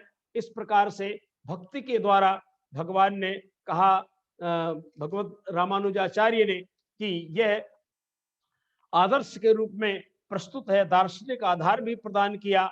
और ब्रह्म में पूर्णता विलय नहीं होता है, बल्कि भक्ति के द्वारा ब्रह्म से निकटता प्राप्त होती है। इस प्रकार से भगवत्पाद रामानुजाचार्य ग्रंथों का, उनका मुख्य ग्रंथ तो श्रीभाष्य और वेदांत संग्रह है, किंतु और भी ग्रंथों का गीता भाष्य, वेदांत दीप, वेदांत सार, शरणागति गद्यम, श्रीरंग गद्यम, वैकुंठ गद्यम, नित्य ग्रंथ, ये ग्रंथ प्रणयन किया। और भगवत्पाद जो आचार्य मध्व हैं, इनके इनका जो योगदान है ये भी बहुत ही महत्वपूर्ण है। ये वेदांती, जितेंद्रिय, सदाचारी, कर्मयोगी इनके जो माता पिता हैं, उनसे इनकी 3 वायु के अवतार हैं। पहले हनुमान जी हैं, दूसरे भीम हैं, तीसरे वायु के अवतार ये माने जाते हैं। ये मध्वाचार्य का जो सिद्धांत तो बाद में बताऊंगा, पहले इतिहास समझना चाहिए। तो कहते हैं ये इनके जो पिताजी थे केशव भट्ट थे, और इनकी जो माता थी वो वेदवती थी, और ये भी कर्नाटक के कर्नाटक में आचार्य तत्र हाँ कालेन बद्धः जीवा सन्ति, कालेन बद्धः। बस मध्वाचार्य का बस थोड़ा सा संक्षिप्त मैं बंद करता हूँ, ठीक। शोभनम्। इस प्रकार से मध्वाचार्य का जन्म कर्नाटक में बेलली गांव में हुआ, जो बेंगलुरु के पास है, जाने के लिए लोग जा सकते हैं। तो इन्हें मध्वाचार्य को योग की बड़ी सिद्धियां थी। बस 5 मिनट में इसको पूरा करता हूँ। योग की सिद्धियां थी, और उस योग सिद्धि में अनेक प्रकार की सिद्धियों को अपने जीवन में उतारा। कहते हैं कि जिस समय गुरु, उनके भी गुरु अक्षपादाचार्य थे, वो भी अद्वैत वेदांत के प्रवर्तक आचार्य थे, वहां उन्होंने शिक्षा ग्रहण की। इसके बाद में कहते हैं कि अपने माता पिता को, जब वो 12 वर्ष की अवस्था में ही संन्यास ग्रहण कर लिया, और माता पिता को बताया कि मेरा एक भ्राता भी आपके यहाँ आएगा, वो आपका संसार चलाएगा, और स्वयं जाकर के संन्यास लेते हैं। संन्यास लेते समय कहते हैं कि ये इमली के बीजों को स्वर्ण मुद्रिका में उपस्थित कर दिया। एक सरोवर तालाब था, उसमें भगवत मध्वाचार्य जी ने उसमें गंगा को प्रकट कर दिया। तो इस प्रकार से भगवान नारायण की आज्ञा से ये जो वायुदेव भगवान मध्वाचार्य हैं, इनकी सिद्धांत की जो स्थिति है, और पढ़ने लिखने में ये बहुत कुशल थे, खेलकूद में भी कुशल थे। वैसे इनके पिता जिन्हें इनका नाम रखा था वासुदेव, किंतु खेलकूद और उछल कूद में वो लोग इनको भीम कहने लगे, तो वो भी सार्थक था, क्योंकि वायु के तीसरे अवतार के रूप में उत्पन्न हुए हैं। इस प्रकार से भक्ति का प्रचार इन्होंने बहुत ही थोड़े ही समय में किया। और जब तीर्थ यात्रा में निकले तो व्यास गुफा है बद्रीनारायण के ऊपर, आपको मालूम है, तो वहां जाकर के व्यास जी से मिले। व्यास जी ने इनको जो भाष्य दिखाया उसको प्रमाणित किया, और पूर्ण प्रज्ञ भाष्य इन्होंने बादरायण सूत्रों पर किया था। तो इस तरह से इन्होंने ये किया, और आगे विद्वानों से शास्त्रार्थ किया। विष्णु सहस्त्रनाम का इन्होंने कई माने अर्थ इनके प्रकट किए। ऐसे महर्षि वेद व्यास को की कृपा से इन्होंने और भी बहुत सारे ग्रंथों की 37 ग्रंथ इनके बताए जाते हैं। इन 37 ग्रंथों में मुख्य रूप से ब्रह्मसूत्र का जो पूर्ण प्रज्ञ भाष्य है, अनुव्याख्यान है, ऐतरीय, छांदोग्य, केन, कठ, बृहदारण्यक उपनिषदों का भी भाष्य इन्होंने किया। और भगवत तात्पर्य निर्णय, महाभारत तात्पर्य निर्णय, विष्णु तत्व निर्णय, प्रपंच मिथ्यात्व निर्णय, गीता तात्पर्य निर्णय, ये सब इन्होंने ग्रंथ की रचना की। और सिद्धांत के रूप में या इन्होंने पीठों की भी स्थापना की। उन पीठों में 8 तो पीठ मुख्य रूप से है, और आचार्य मध्व का सिद्धांत में भगवान श्री विष्णु ही परम तत्व हैं, ऐसा इन्होंने माना है। और दोनों ही सच्चिदानात्मक जीव और ईश्वर को इन्होंने एक रूप में माना है। ऐसे जीव अणु है, भगवान का दास है, अनादिकाल से माया मोहित बद्ध जो बद्ध जीव हैं वो परतंत्र हैं। तो इन्होंने 5 भेद माना है। जीव ईश्वर का भेद, जीव जड़ का भेद, ईश्वर जड़ का भेद, जीव जीवों का परस्पर भेद, जड़ों का परस्पर भेद। अतः समस्त जीव ईश्वर के अधीन है। भगवान जगत के नियामक हैं। जीव मुक्त का जीव मुक्त का निर्माण मुक्ति नहीं है, बल्कि स्थूल सूक्ष्म सब पदार्थों में वस्तुओं में यथार्थ ज्ञान हो जाने पर भगवान के दिव्य लोक को प्राप्त होता है। जीव यही स्वरूप की प्राप्ति होती है, यही है तो साधन। भगवान ने मध्वाचार्य जी ने बताया कि भक्ति ही मुक्ति का प्रधान साधन है। वेदाध्ययन, इंद्रिय संयम, विलासिता का त्याग, आशा और भय का अभाव, भगवान के प्रति आत्मसमर्पण, स्वाध्याय करना, दान देना और शरणागत की रक्षा करना, दया भाव रखना, भगवान का दासत्व भाव रखना, हरि गुरु शास्त्र में और श्रद्धा रखना, भगवान का समर्पण करते रहना, ये इनके वाक्य थे। रामानुज में और मध्वाचार्य में साम्य है, क्योंकि वो भी विष्णु को अपना आराध्य मानते हैं और ये भी विष्णु का आराध्य मानते हैं। इनका ब्रह्म संप्रदाय है और उनका लक्ष्मी संप्रदाय है। लक्ष्मी से ये संप्रदाय प्रारंभ होता है, तो विष्णु लक्ष्मी को यह भी मानते हैं। ये साम्य है। भक्ति के द्वारा इन्होंने संसार में प्रचार आंदोलन किया, ऐसे रामानुजाचार्य ने किया। तो इन दोनों का साम्य है। इन्हीं बातों के साथ मैं वाणी को विराम देता हूं और सबको प्रणाम करता हूं। धन्यवाद। तत्र धन्यवादः प्रभो महोदय, सम्यक् रूपेण तत्र प्रतिपादनं कृतं। भवद्भिः तत्र कथितं तत्र उभयोः साम्यं वर्तते, विशिष्टाद्वैत तथा च द्वैतयोर्मध्ये न कोऽपि भेदः। वस्तुतः आपने बड़ा अच्छा कहा कि भक्ति मार्ग हमारे दर्शन का तो है ही, और वेदांत का तो मुख्य रूप से ये भक्ति मार्ग है। रामानुजाचार्य का भी और हाँ, यदि अद्वैत वेदांत न होता तो विशिष्टाद्वैत नहीं होता, विशिष्टाद्वैत नहीं होता तो द्वैत नहीं होता, द्वैत नहीं होता तो शुद्धाद्वैत नहीं होता। और एक द्वैताद्वैत भी है। नहीं, मैं तो सब सूत्र एक है।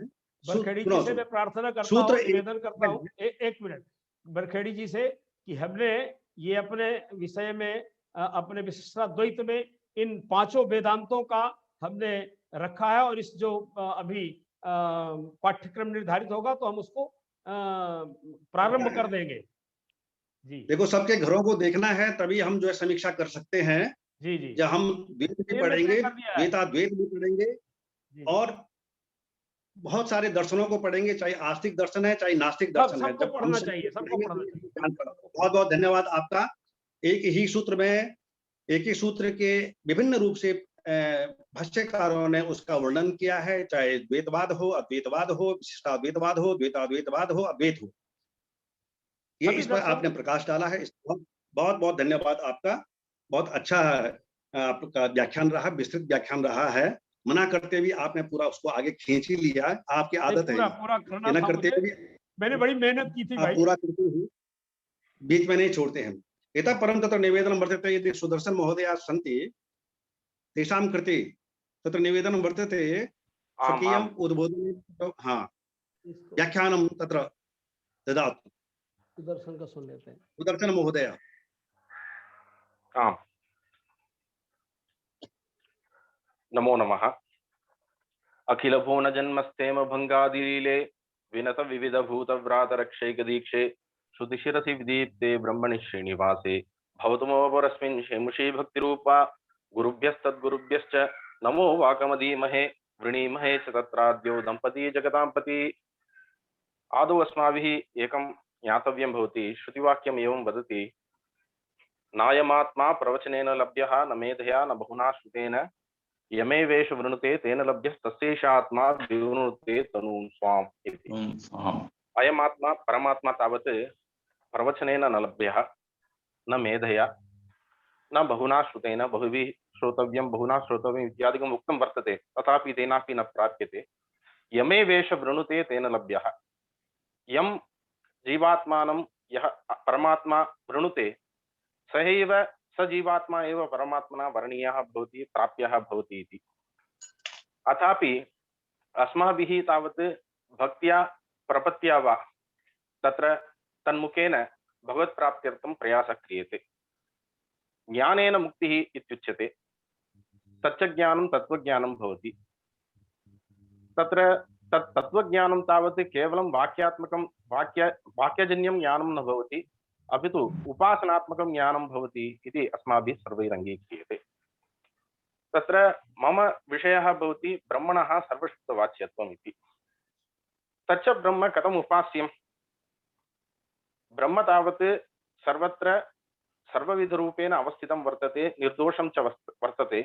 अथापि तत् ब्रह्म कथम् उपासितव्यम् इति चिन्ता जायते। तत्र तत्त्वमसि महावाक्यार्थविचार यदा क्रियते तदानीं तत्पदेन तावत् सर्वजगन्नियामकः, सर्वजगत्कर्ता, स्रष्टा परमेश्वरः, श्रीमन्नारायणः उत तत्तत् संप्रदायेषु प्रतिपादितः ईश्वरः गृह्यते। यदा त्वं पदार्थः विचार्यते तदानीं त्वं पदेन किं केवल चैतन्यमात्रं गृह्यते उत अन्यत् किञ्चित् वा इति यदा विचारः क्रियते तदानीं द्वैतीनां का गतिः तत्र भवति चेत् तत्र अस्माभिः विशिष्टाद्वैते उच्यते त्वं शब्देनापि ब्रह्म एव उच्यते, किन्तु जीवप्रकारं तद् ब्रह्म उच्यते इति। अतः तत्त्वमसि विचारे छान्दोग्योपनिषदि षष्ठप्रपाठके सदैव सौम्ये इदमग्रासीत् एकमेवाद्वितीयम् इत्यारभ्य यत् प्रकरणं वर्तते तत् प्रकरणे तावत् त्वं शब्देन अपि ब्रह्मणः एव अभिधानं क्रियते इति अस्माभिः समर्थ्यते। तदनुसारेण सर्वशब्दानामपि ब्रह्मवाच्यत्वं ब्रह्मशब्दवाच्यत्वं तावत् मया अत्र तावत् सङ्कलितः वर्तते। स विषयः मया भवतः पुरस्तात् उपस्थाप्यते।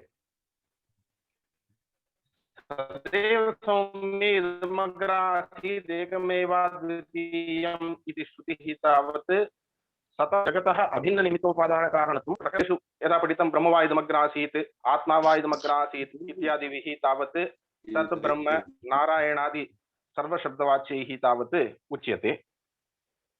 अयं च अर्थः वेदान्त अर्थपरिशीलनात् अवगम्यते। तत्र इदं प्रकरणं भवति। तत्र उद्दालकः पिता तावत् श्वेतकेतुं पुत्रं पृच्छसि स्तब्धोऽसि उत तमादेशम् अप्राक्ष्य इति।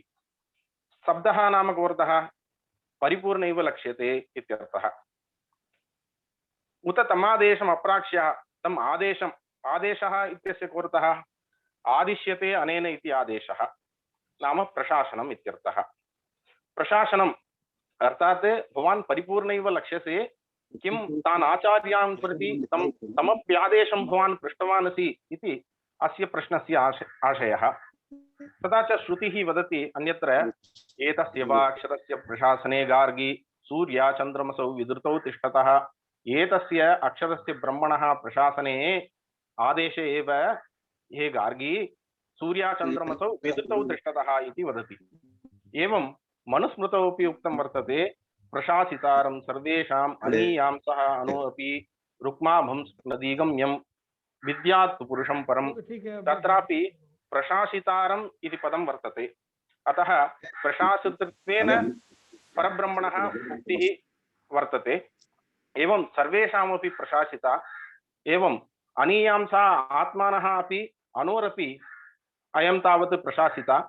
तं प्रशासितारं रुक्माभं स्वप्नदीगम्यं विद्यात् पुरुषं परं इत्यनेन तत्रापि प्रशासनशब्देन आदेशशब्देन तावत् ब्रह्मणः उक्तिः कृता वर्तते। अतः तं ब्रह्म तत्कारणभूतं यद् वस्तु वर्तते तत् त्वया पृष्टं वा आचार्यान् प्रति इति पिता पृच्छति। तदानीं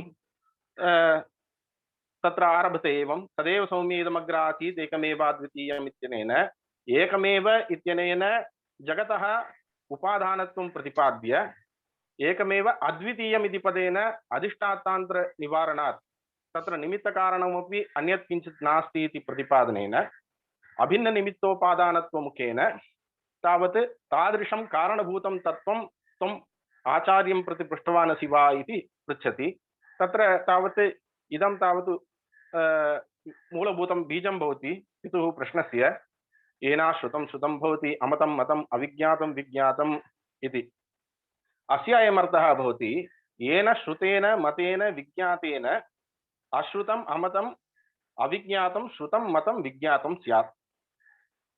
अयमेव अस्य प्रश्नस्य भारतः अभिप्रायः भवति। तथा च अखिलभुवनस्य तावत् उदय विभव लयादि कारणभूतं सर्वज्ञत्व सत्यकामत्व सर्वेश्वरत्वादिरूपं यत् अपरिमित उदारगुणसागरं ब्रह्म किं त्वया पृष्टमिति। अर्थात् यः सर्वज्ञः स सर्ववित् सत्यकामः सत्यसंकल्पः इत्यादि प्रकरणान्तर पठित बलेन तस्य ब्रह्मणः तावत् सर्वज्ञत्वं सत्यकामत्वं सत्यसंकल्पत्वादिकं तावत् प्रतिपादितं वर्तते। अस्मिन् प्रकरणेपि तदैक्षत बहुस्यां प्रजायेय इत्यत्रापि तस्य तावत् सत्यसंकल्पत्वं प्रतिपाद्यते। एवं तादृशं ब्रह्म किं त्वया पृष्टमिति। तदेव ब्रह्म निखिलस्यापि कारणभूतं भवति। अतः कारणमेव वस्तु नाना संस्थान विषयेण रूपेण संस्थितं कार्यमित्युच्यते। तर्हि तत् कथम् इति मया प्रतिपाद्यते।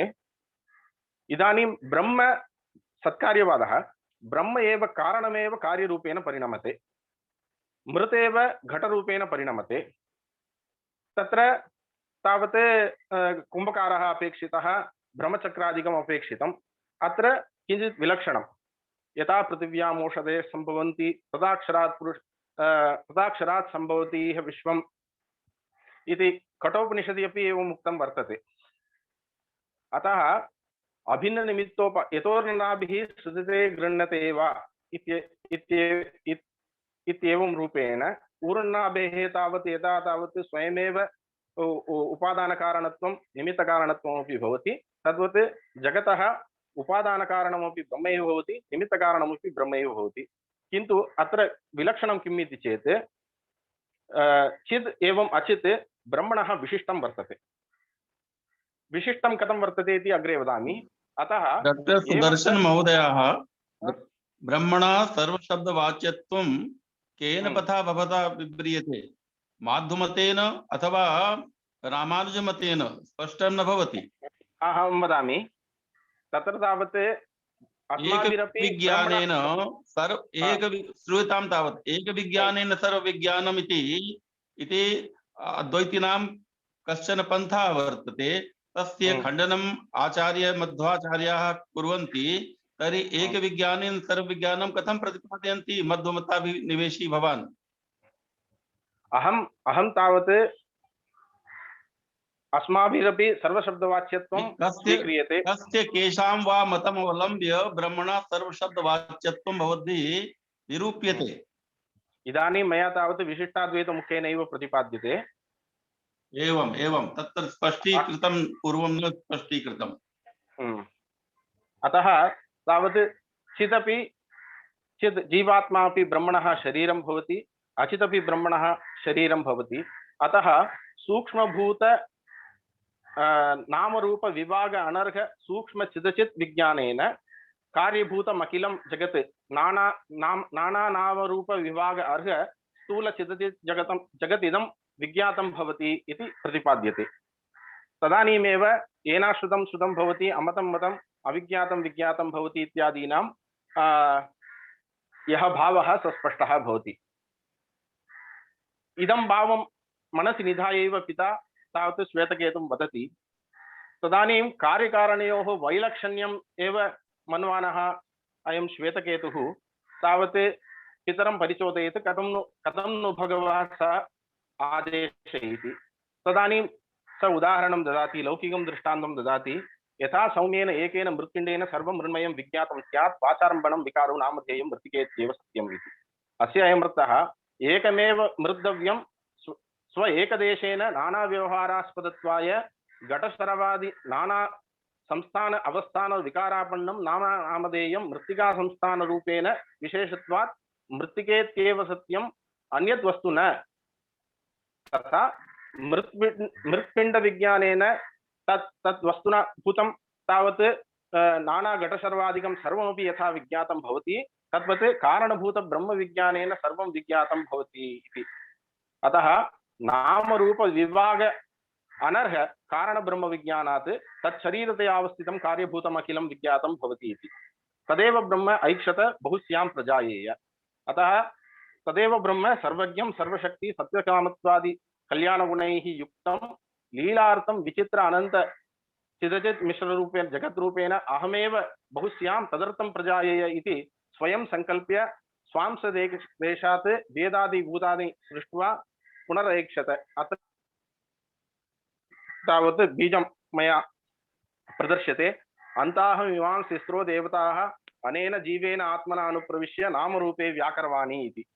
तत्र नामरूप व्याकरणश्रुतिरियं जीवानुप्रवेशेन जीवान्तर्यामितया अनुप्रविश्य सर्वेषामपि नामानि रूपाणि च अहं व्याकरवाणी इति ब्रह्म ऐक्षत। अनेन किं ज्ञायते? जीवस्य तावत् ब्रह्मात्मकत्वं ज्ञायते।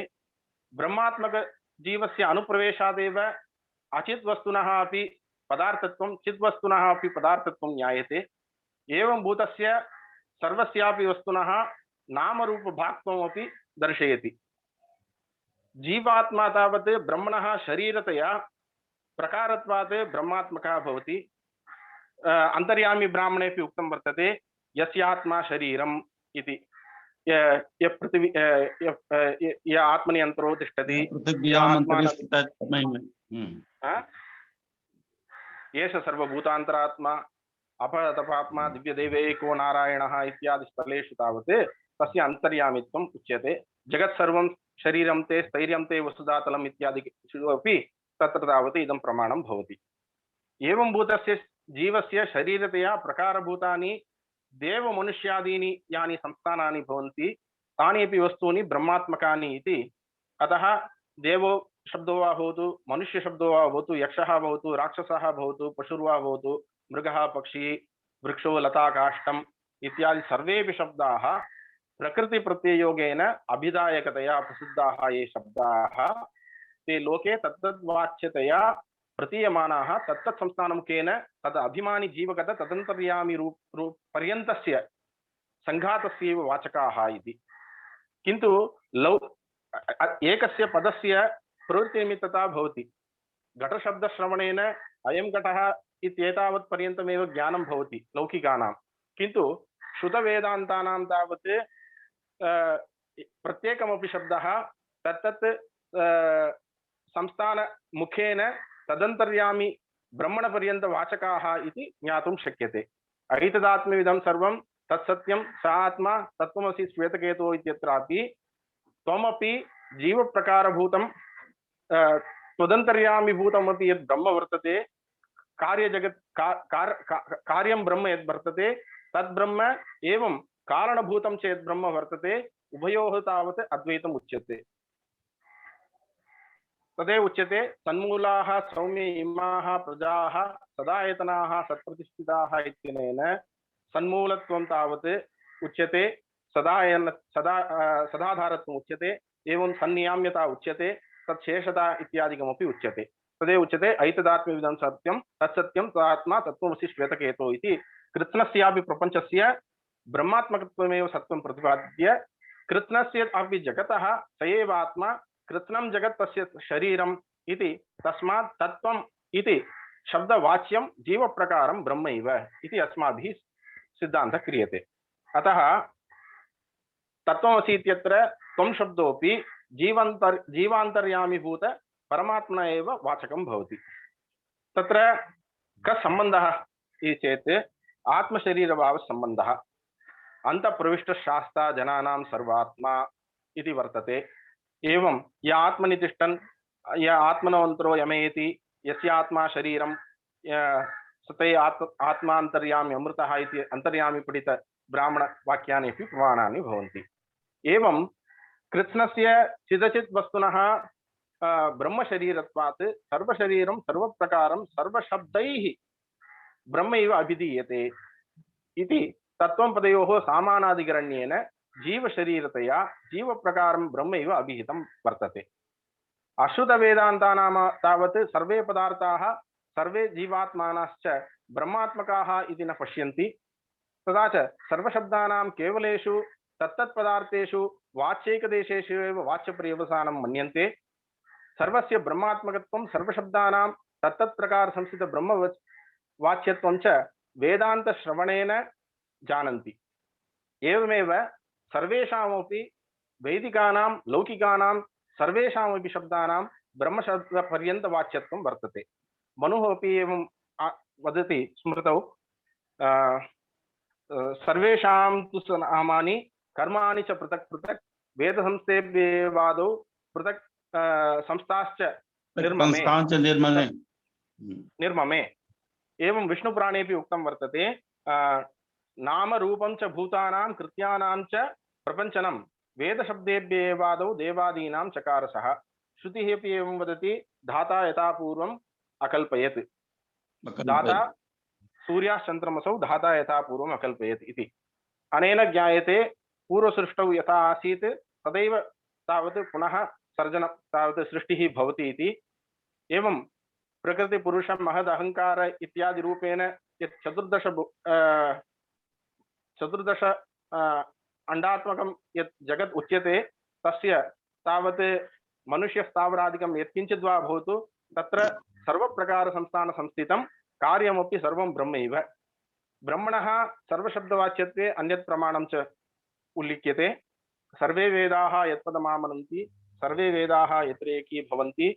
एवं सर्वस्य चाहं हृदि सन्निविष्टः मत्तस्मृतिर्ज्ञानमोपोहनं च वेदैश्च सर्वैरहमेव वेद्यः वेदान्तकृत् वेदविदेवताहम् इति भगवद्गीतायाः 5 अध्याये उक्तः श्लोकः अपि साक्षात् भगवद्वचनं तत्र प्रमाणं भवति। एवं येनमेके वदन्त्यग्निं मरुतोऽन्ये प्रजापतिम् इन्द्रमेके परे प्राणम् अपरे ब्रह्म शाश्वतम्। एवं मुख्यतया इदमपि वक्तुं शक्यते प्रसिद्धः श्लोकः ये यजन्ति पितॄन् देवान् समापयामि पितॄन् देवान् ब्राह्मणान् सहुताशनान् सर्वभूतान्तरात्मानं विष्णुमेव यजन्ति ते इति वदन्ति। अत्र तावत् द्वैतिभिः अपि ब्रह्मणः सर्वशब्दवाच्यत्वं स्वीक्रियते अस्माभिरपि ब्रह्मणः सर्वशब्दवाच्यत्वं स्वीक्रियते। तदपि वयं सर्वे वैदिकाः अतः वेदे यानि प्रमाणानि विद्यन्ते तानि प्रमाणानि पुरस्कृत्यैव वक्तुं शक्यते। अतः अस्मत् सिद्धान्ते येन मुखेन तावत् ब्रह्मणः सर्वशब्दवाच्यत्वं यैः प्रमाणैः उपस्थापितं वर्तते तानि प्रमाणानि द्वैतिनामपि अविरुद्धानि एव भवन्ति इति मत्वा मया ब्रह्मणः सर्वशब्दवाच्यत्वं तत्र प्रमाणैः सह उपस्थापितं वर्तते। इति दोषाः स्युः मदीयाः क्षम्यतां विरमामि। साधु साधु साधु साधुवादाः तत्र सुदर्शन महोदय सम्यक् रूपेण तत्र प्रतिपादितं। वस्तुतः यावत् पर्यन्तम् आत्मज्ञानं न भवति तावत् ब्रह्मज्ञानं कथं जायते। अतएव योगदर्शने भी तत्र पूर्वमेव कथयन्ति योगश्चित्तवृत्तिनिरोधः विषय निरोधेन एव संचालकवर्याः ब्रह्मणः सर्वशब्दवाच्यत्वम् इति शीर्षके तर्हि कस्य मतमवलम्ब्य ब्रह्मणः सर्वशब्दवाच्यत्वं निरूप्यते इति न निरूपितं वक्त्रा अथ च यन्निरूपितं तदपि प्रश्नार्हं भवति। भवतु अग्रे चालयन्तु। आचार्य महोदय अध्यक्ष भाषणेन यत् कुत्रचित् त्रुटिः स्यात् तत्र अध्यक्ष पूरयन्तु भवन्तः। हाँ इतः परं तत्र निवेदयामि अस्य सत्रस्य अध्यक्ष पदेन तत्र अलङ्कुर्वाणः बिन्देश्वर प्रोफेसर बिन्देश्वर मिश्र महोदय सुशील दुबे महाभागा अवशिष्टाः सन्ति। ते वर्तमानाः सन्ति अत्र उपस्थिताः वर्तन्ते न वा? पूर्वम् उदीरितं भवद्भिः महोदय दृष्टम् उपस्थिताः सन्ति वदतु भवान्। यदि सन्ति तत्र अत्र तो न दृश्यते। इदानीमेव आगतवान् आसीत् इति भवान् वदतु कदाचित् आगच्छेत् इति। नहीं किं कथं तत्र तो समयः जातः अस्माकं तत्र अध्यक्ष महोदयानां तत्र भाषणं भविष्यति। तेषामपि भवतु एव श्रीम महोदयानां योग विषयिणी चर्चा भवति।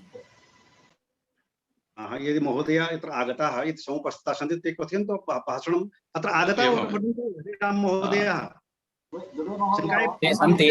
आगताः सन्ति ते अच्छा एवं हाँ। दृश्यन्ते दृष्टिपथमायान्ति। दृष्टिपथम् आयान्ति एव। हम्म। तत्र सुशील दुबे महोदय तत्र निवेदनं वर्तते तत्र प्रथमं स्थानम् आसीत् भवतां तत्र कार्यं तत्र व्यस्तता जाता तत्र भवान् गतवन्तः अतः निवेदनं वर्तते सुशील दुबे महोदय स्वकीयेन भाषणेन तत्र अस्मान् उपकुर्वन्तु। सुशील महोदय। अत्यंत धन्यवाद वितरामि सर्वेभ्यः विद्वांसः अत्र समागताः सन्ति। अत्रत्य सभायाः अध्यक्षः प्रोफेसर विदेश्वरी महाभागा, संयोजकत्वरूपेण आचार्य शिरोडी प्रसाद महाभागा, अथ च कार्यक्रमस्य संयोजकत्वरूपेण डॉक्टर धनंजय राव महाभागा और पुनश्च विद्वांसः अस्माकं वरिष्ठात् प्रोफेसर हरिराम त्रिपाठी महाभागा, अन्ये सर्वे विद्वांसः अत्र विराजन्ते। सर्वेभ्यः स्वकीयं प्रणामं निवेदयामि। वस्तुतः मध्वाचार्य आचार्यवर्याणाम् अधिकृत्य अस्मिन् कार्यक्रमे मत्कृते योग विषयम् अधिकृत्य किंचित् वक्तव्यम् आसीत्। पुनश्च योग विषयम् अधिकृत्य अहम् आचार्याणां माध्वाचार्याणां योग दर्शनं वस्तुतः सर्वदर्शन संग्रहम् अधिकृत्य किंचित् प्रस्तोमि अत्र उपस्थितो अस्मि। सर्वदर्शन संग्रहे वस्तुतः ग्रंथोऽयम् अत्यंत महत्वपूर्णः और विविधेषु विश्वविद्यालयेषु पाठ्यक्रमे न केवल संस्कृत अध्ययने परञ्च दर्शनशास्त्र इत्युक्ते फिलॉसफी विभागे अपि संलग्नाः अस्ति। अस्मिन् ग्रन्थे 15तमे अध्याये पातंजल दर्शन नाम्ना योग दर्शनस्य यत् किंचित् व्याख्याम् अत्र अहं प्रस्तौमि। वस्तुतः साम्प्रतं सेश्वर सांख्य प्रवर्तक पतंजलि प्रवृत्ति मुनीनां मत मनु वर्तमानानां मतम् उपन्यस्यते इति वाक्येन सर्वदर्शन संग्रह अत्रत्य 15 अध्याये योग दर्शनस्य आरम्भो भवति। योग दर्शने किम वैशिष्ट्यम् अस्मिन् सर्वदर्शन संग्रहस्य 15तमे अध्याये इति किंचित् अत्र अहं प्रस्तौमि। योग दर्शन वस्तुतः स्वास्थ्य अस्माकं विभिन्न रोगाणां कृते एतेषाम् आधुनिक जीवन शैल्यां यत् अवरोधं विरोधम् और च्युति जायते तस्यार्थे प्रसिद्धः पुनश्च यूनेस्को द्वारा सर्वैः विश्वेषु इंटरनेशनल योग डे इति माध्यमेन स्वीकृतः अस्ति। परञ्च अत्र अस्माकं मध्वाचार्य आचार्यवरैः यत्किमपि दर्शनम् अधिकृत्य वचनं कुर्वन्ति व्याख्यानं कुर्वन्ति अस्माकं सर्वदर्शन संग्रहे तस्य गभीरतया अन्तः यद् सिद्धान्तानां साफल्यतया तैः वर्णनं कृतम्। पुनः अत्र किं मया दृश्यते वस्तुतः यदहं पठामि सर्वदर्शन संग्रहं 15तम अध्याय पातंजल दर्शनम् अत्र विविधवारं वारं आचार्यैः योग दर्शनस्य संपूर्ण प्रथमे एव यद् पैरा अस्ति तद् मध्ये संपूर्ण योग व्याख्या अथ योगानुशासनम् इति योगशास्त्रम् आरम्भ प्रतिज्ञां विधाय योगश्चित्तवृत्ति निरोधः और पुनः योग शब्दस्य वस्तुतः चित्तवृत्ति निरोधे और पुनः अथ योगानुशासन उपरि किम एतस्य अर्थ वस्तुतः भवितुमर्हति इति व्याख्याः कृतमस्ति। शताधिक 21 सूत्रेण ग्रथिता 15तमो पातंजल दर्शन नामना इति अध्याय सर्वदर्शन संग्रहे अस्ति। योग शब्दवाची किमर्थः याज्ञवल्क्येन उक्तं जीवात्मा परमात्मा संयोग युजिर्योगे। वस्तुतः आचार्यस्य मते अत्र आचार्यैः उक्तं वस्तुतः अत्र योग शब्दः संयोगार्थे अस्ति, 24 अत्र सूत्रे इति ग्रथितम्, और न तु इति निरोध वचने इति अपि तत्र उक्तम् अस्ति। और एतस्य अग्रे क्रमे समाधिः वस्तुतः व्यास मुनिनामपि मत अत्र उदीरितम्। वस्तुतः युजिर्योगे युज समाधौ भवति वा न वा इति एतस्य व्याख्या एतस्य समालोचनम् अपि आचार्यैः अत्र दृष्टमस्ति। समाधि समतावस्था जीवात्मा परमात्मनो ब्रह्मणि एव स्थितिर्या सा समाधि प्रत्यगात्मना इति 25 सूत्रतमे आचार्यैः उक्तमस्ति। योग शब्दस्य समाधि अर्थ अपि युक्त अस्ति वा न वा इति व्याख्या अपि महोदय अत्र आचार्यैः समीचीनतया अत्र प्रदर्शितम् अस्ति। और अन्ते क्रमे योग शब्दस्य वस्तुतः संयोगार्थ अर्थ एव समीचीनम् इति आचार्यैः अत्र स्थापना कृतम् अस्ति।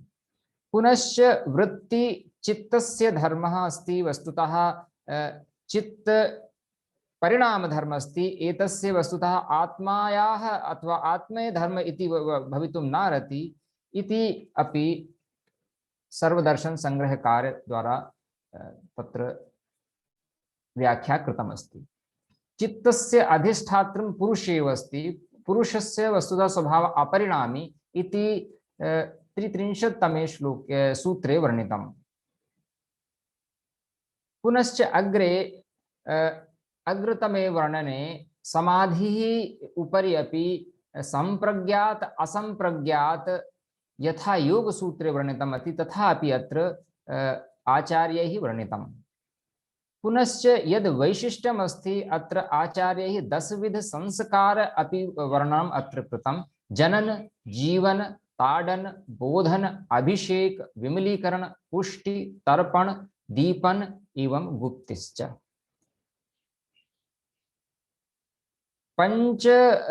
षट्पञ्चाशत्ता 68 सूत्रपर्यन्तम् एतेषां विशदवर्णनं तत्र कृतमस्ति। क्रियायोग तपस्वाध्याय ईश्वर प्रणिधानानि इति क्रियायोग अपि व्याख्या तत्र नीतमस्ति। और पुनः यम नियम स च योगः यमादि भेद वशाद अष्टांग इति निर्दिष्टः इति 75 सूत्रे और 6 सूत्रे अत्र वर्णितम्। पुनश्च योगासन स्थिर सुखम आसनम इति परिभाषा महर्षि पतंजलिना अत्र योग सूत्रे प्रदत्तम्। पुनश्च अत्र आचार्यैः सर्वदर्शन संग्रहे 10 विधि आसनस्य इत्युक्ते कि वस्तुतः स्थिर सुखम आसनम इति एव परिभाषा पातंजलि योग दर्शने कृतं। तत्र आसनं कथं करणीयं, के आसनानि सन्ति तेषां नाम न अस्ति। वस्तुतः व्यास द्वारा प्रथमं कस्यचित् आसनानां वर्णनं कृतं, परन्तु अत्र सर्वदर्शन संग्रहे पद्मासन, भद्रासन, वीर्यासन, स्वस्तिकासन, दंडासन, सोपाश्रय, पर्यंक इति विधि 10 विधासनानां तत्र उल्लेखितं वर्णनं कृतम्। और पुनश्च पद्मासनस्य विधि अपि आचार्यैः कथं साधनीयं, कथं करणीयम् इति वर्णिता अस्ति। और वस्तुतः आचार्यैः याज्ञवल्क्य वारं याज्ञवल्क्य एतेषां वर्णित योग विषयस्य सन्दर्भः अत्र प्रदर्शितमस्ति। इत्युक्ते तस्मिन् समये वस्तुतः याज्ञवल्क्य एतेषां योग विषयस्य योग विचार इत्यादि प्रसिद्धाः स्युः। श्वास प्रश्वास एतेषां गतिर्विच्छेदः प्राणायाम, तस्मिन् सति श्वास प्रश्वासयोर् गतिविच्छेदः प्राणायाम इति महर्षि पतंजलिना वर्णितम्।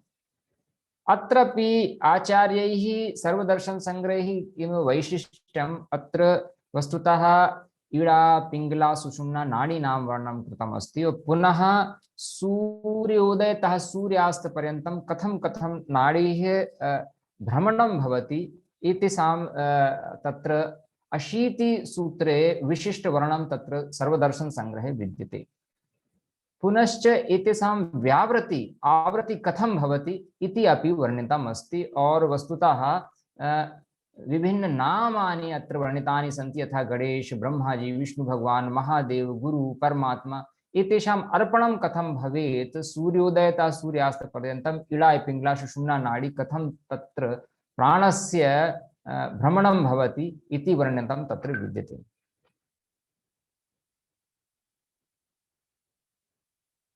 वस्तुतः सर्वदर्शन संग्रहे यद अग्रे योग वैशिष्ट अथवा योग शास्त्र अथवा यद अस्माकं हठ योग शास्त्र विषये नाडी तस्य वर्णनं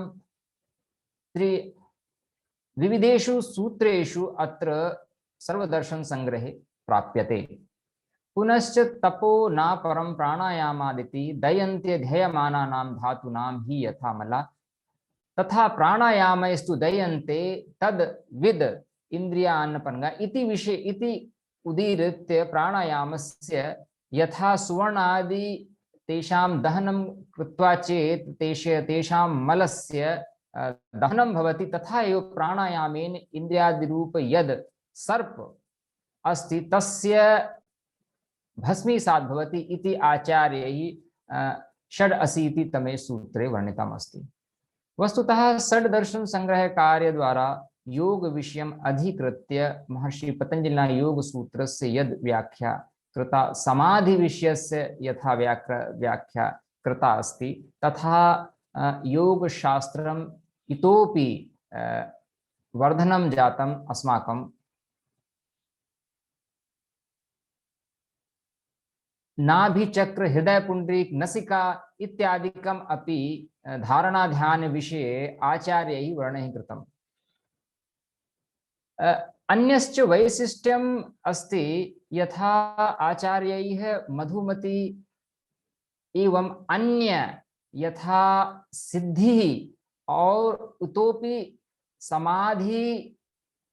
समाधि गंभीरतया यद तेषां दशा भवति, यथा चत्वारि प्रकाराणां योगिनां तत्र वर्णनं कृतं, यथा प्रथम कल्पिका, मधु भ्रमिका, प्रज्ञा ज्योति, अतिक्रांत भावनीयाः इत्येषां प्रवृत्ति ज्योतिः इति प्रथमा इति आचार्यैः वर्णितं। ऋतंभरा प्रज्ञा तत्र द्वितीया और भूत इंद्रियादिकं यथा जयं भवति तथा तृतीया और यथा पर वैराग्य संपन्ने भवति तथा चतुर्था इति वर्णितम्।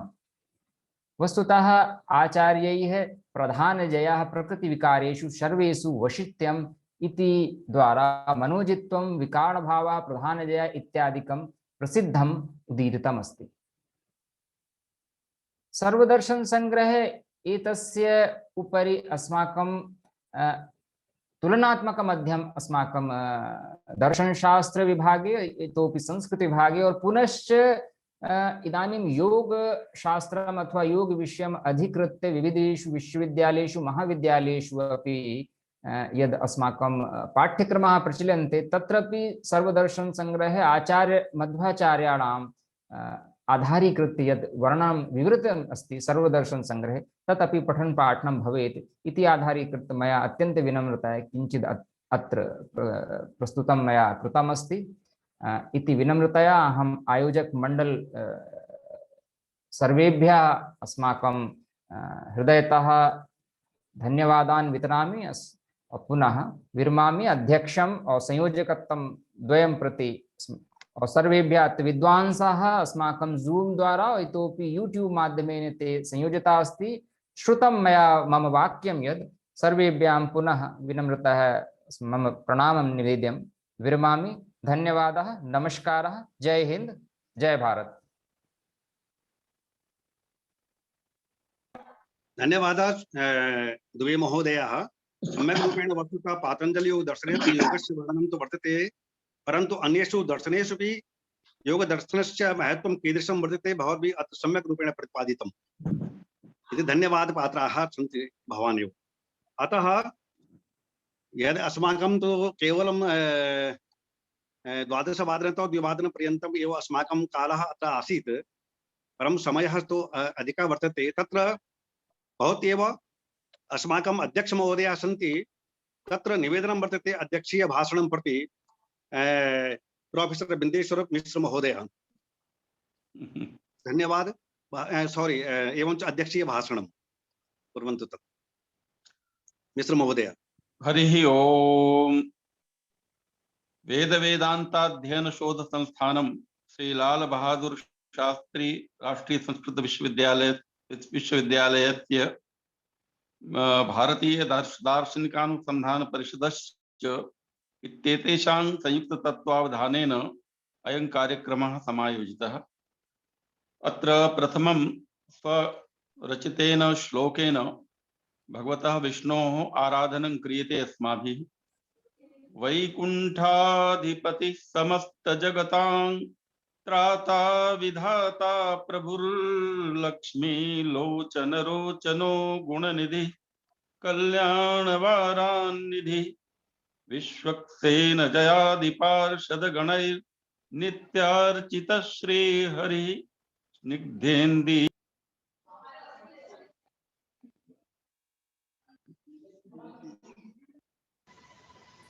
कृपया अनम्यूट कुर्वन्तु सर, म्यूट कर, अनम्यूट करो।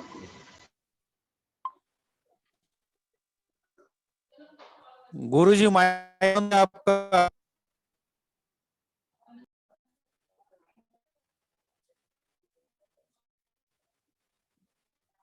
गुरुजी आपका माइक। सूत्र साहित्यम अवलंब्य डॉक्टर गोपालाचार्य महोदयैः सम्यक् प्रतिपादितम्। सम्यक् रूपेण प्रतिपादितम्। तत्र स्तोत्र साहित्यस्य महान महिमा वर्तते। श्री रामानुजाचार्याणां मतेपि यामुनाचार्याणां यः खलु यत् खलु आलवन्दार स्तोत्रं वर्तते, तत्र भक्ति भावस्य उत्कर्ष एव जायते। यथा तवा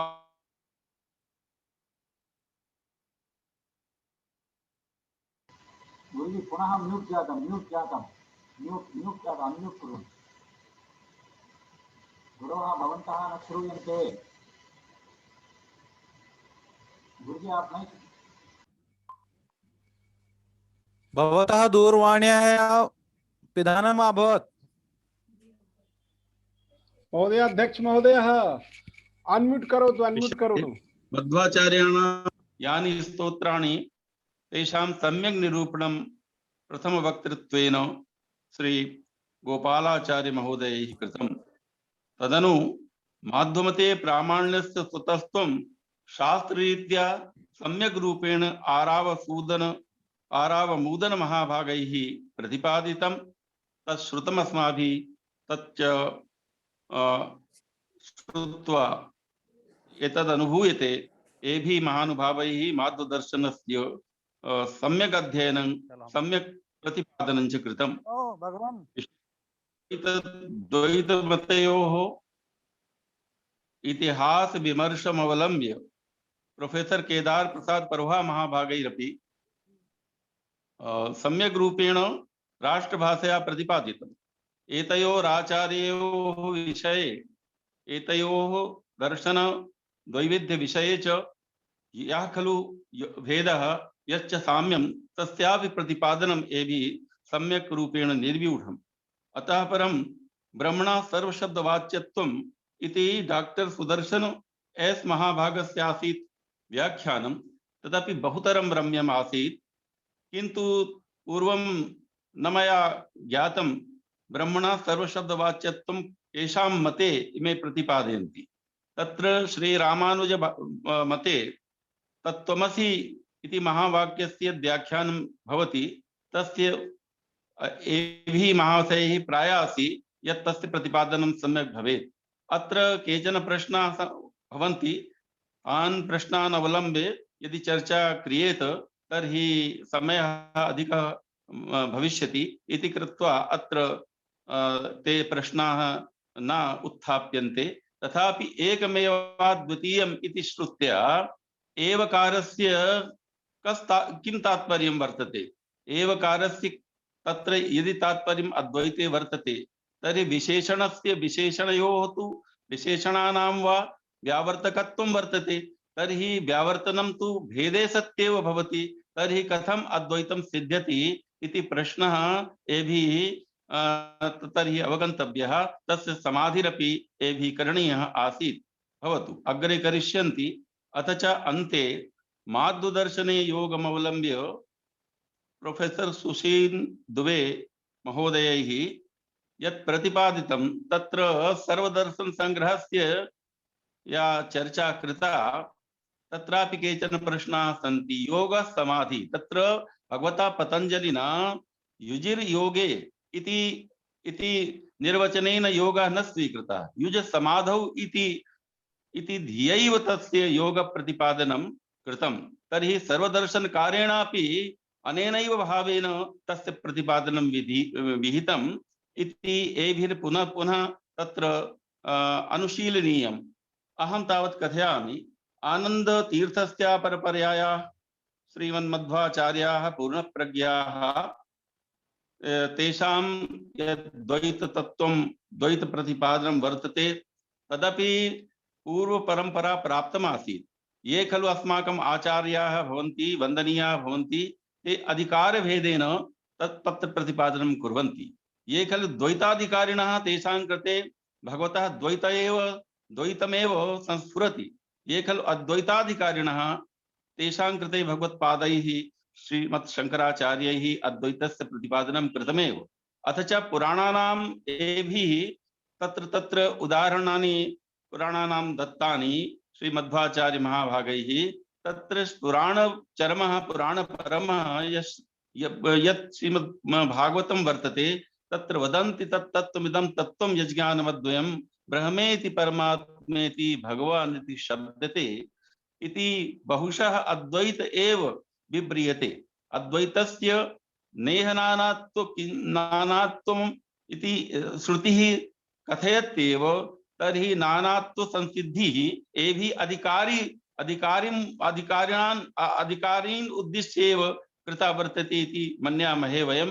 यतः पंचधा भेदाः इमे एभिः स्वीक्रियन्ते। तर्हि ये पंच भेदानां पंचया विधा वर्तते वस्तुतः श्रुत्या तस्य समर्थनं भवत्यपि नापि भवति। तर्हि एवं मन्तव्यम् अधिकारभेदेन आचार्याणाम् एतेषां प्रतिपादनं भवति। एतेषां मते तत्त्वं द्विधा भवति। परतन्त्रं स्वतन्त्रं परतन्त्रं च द्विविधं तत्त्वमिष्यते। स्वतन्त्रो भगवान् विष्णु निर्दोषो शेष तद्गुणः। वस्तुतः यदि एकमेव तत्त्वं तर्हि द्वैविध्यं कथमायाति। अधिकारिभेदेन यस्य कृते जगदिदं सत्यं नेह नानास्ति किंचन इति श्रुत्या तु जगतः सत्यत्वमेव न प्रतीयते। तर्हि समेषामपि आचार्याणां स्व सिद्धांत दृष्ट्या प्रतिपादनं भवति। ये खलु अधिकारिणः भवन्ति ते तस्य सम्यक् निरूपणं कृत्वा श्रुत्वा आचरणं कुर्वन्ति इत्येव प्रतिपाद्य अहं विरमामि। यतः समयस्य सीमा अत्र वर्तते। अधिकः समयो मा भवेत् इति कृत्वा अत्रैव विरम्यते अस्माभिः उपरम्यते अस्माभिः। धन्यवादाः।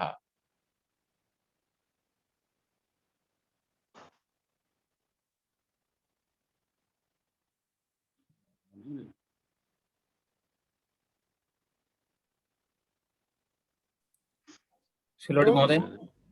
संयोजक महोदय नमस्कार महोदय। नमस्कार नमस्कार नमस्कार नमस्कार नमस्कार।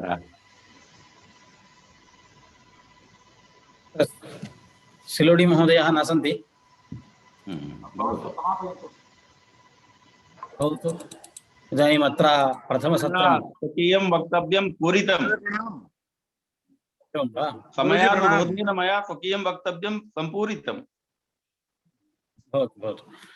अतः अध्यक्षवर्याः स्वसमुपस्थित्या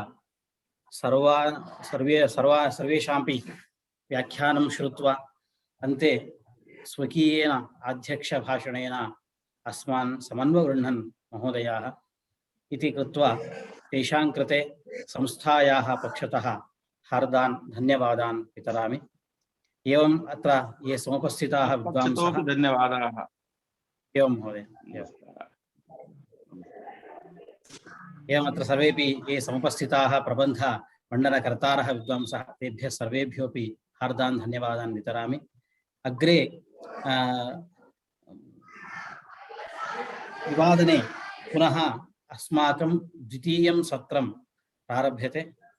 यस्मिंश्च सत्रे प्रोफेसर् हरेराम त्रिपाठी महोदयाः अध्यक्षं निर्वहन्ति। पुनः तस्मिन् सत्रे भवतां सर्वेषां कृते हार्दं स्वागतं व्याहृत्य अत्र प्रथमसत्रम् अस्माभिः समाप्यते। सर्वेभ्योऽपि धन्यवादाः।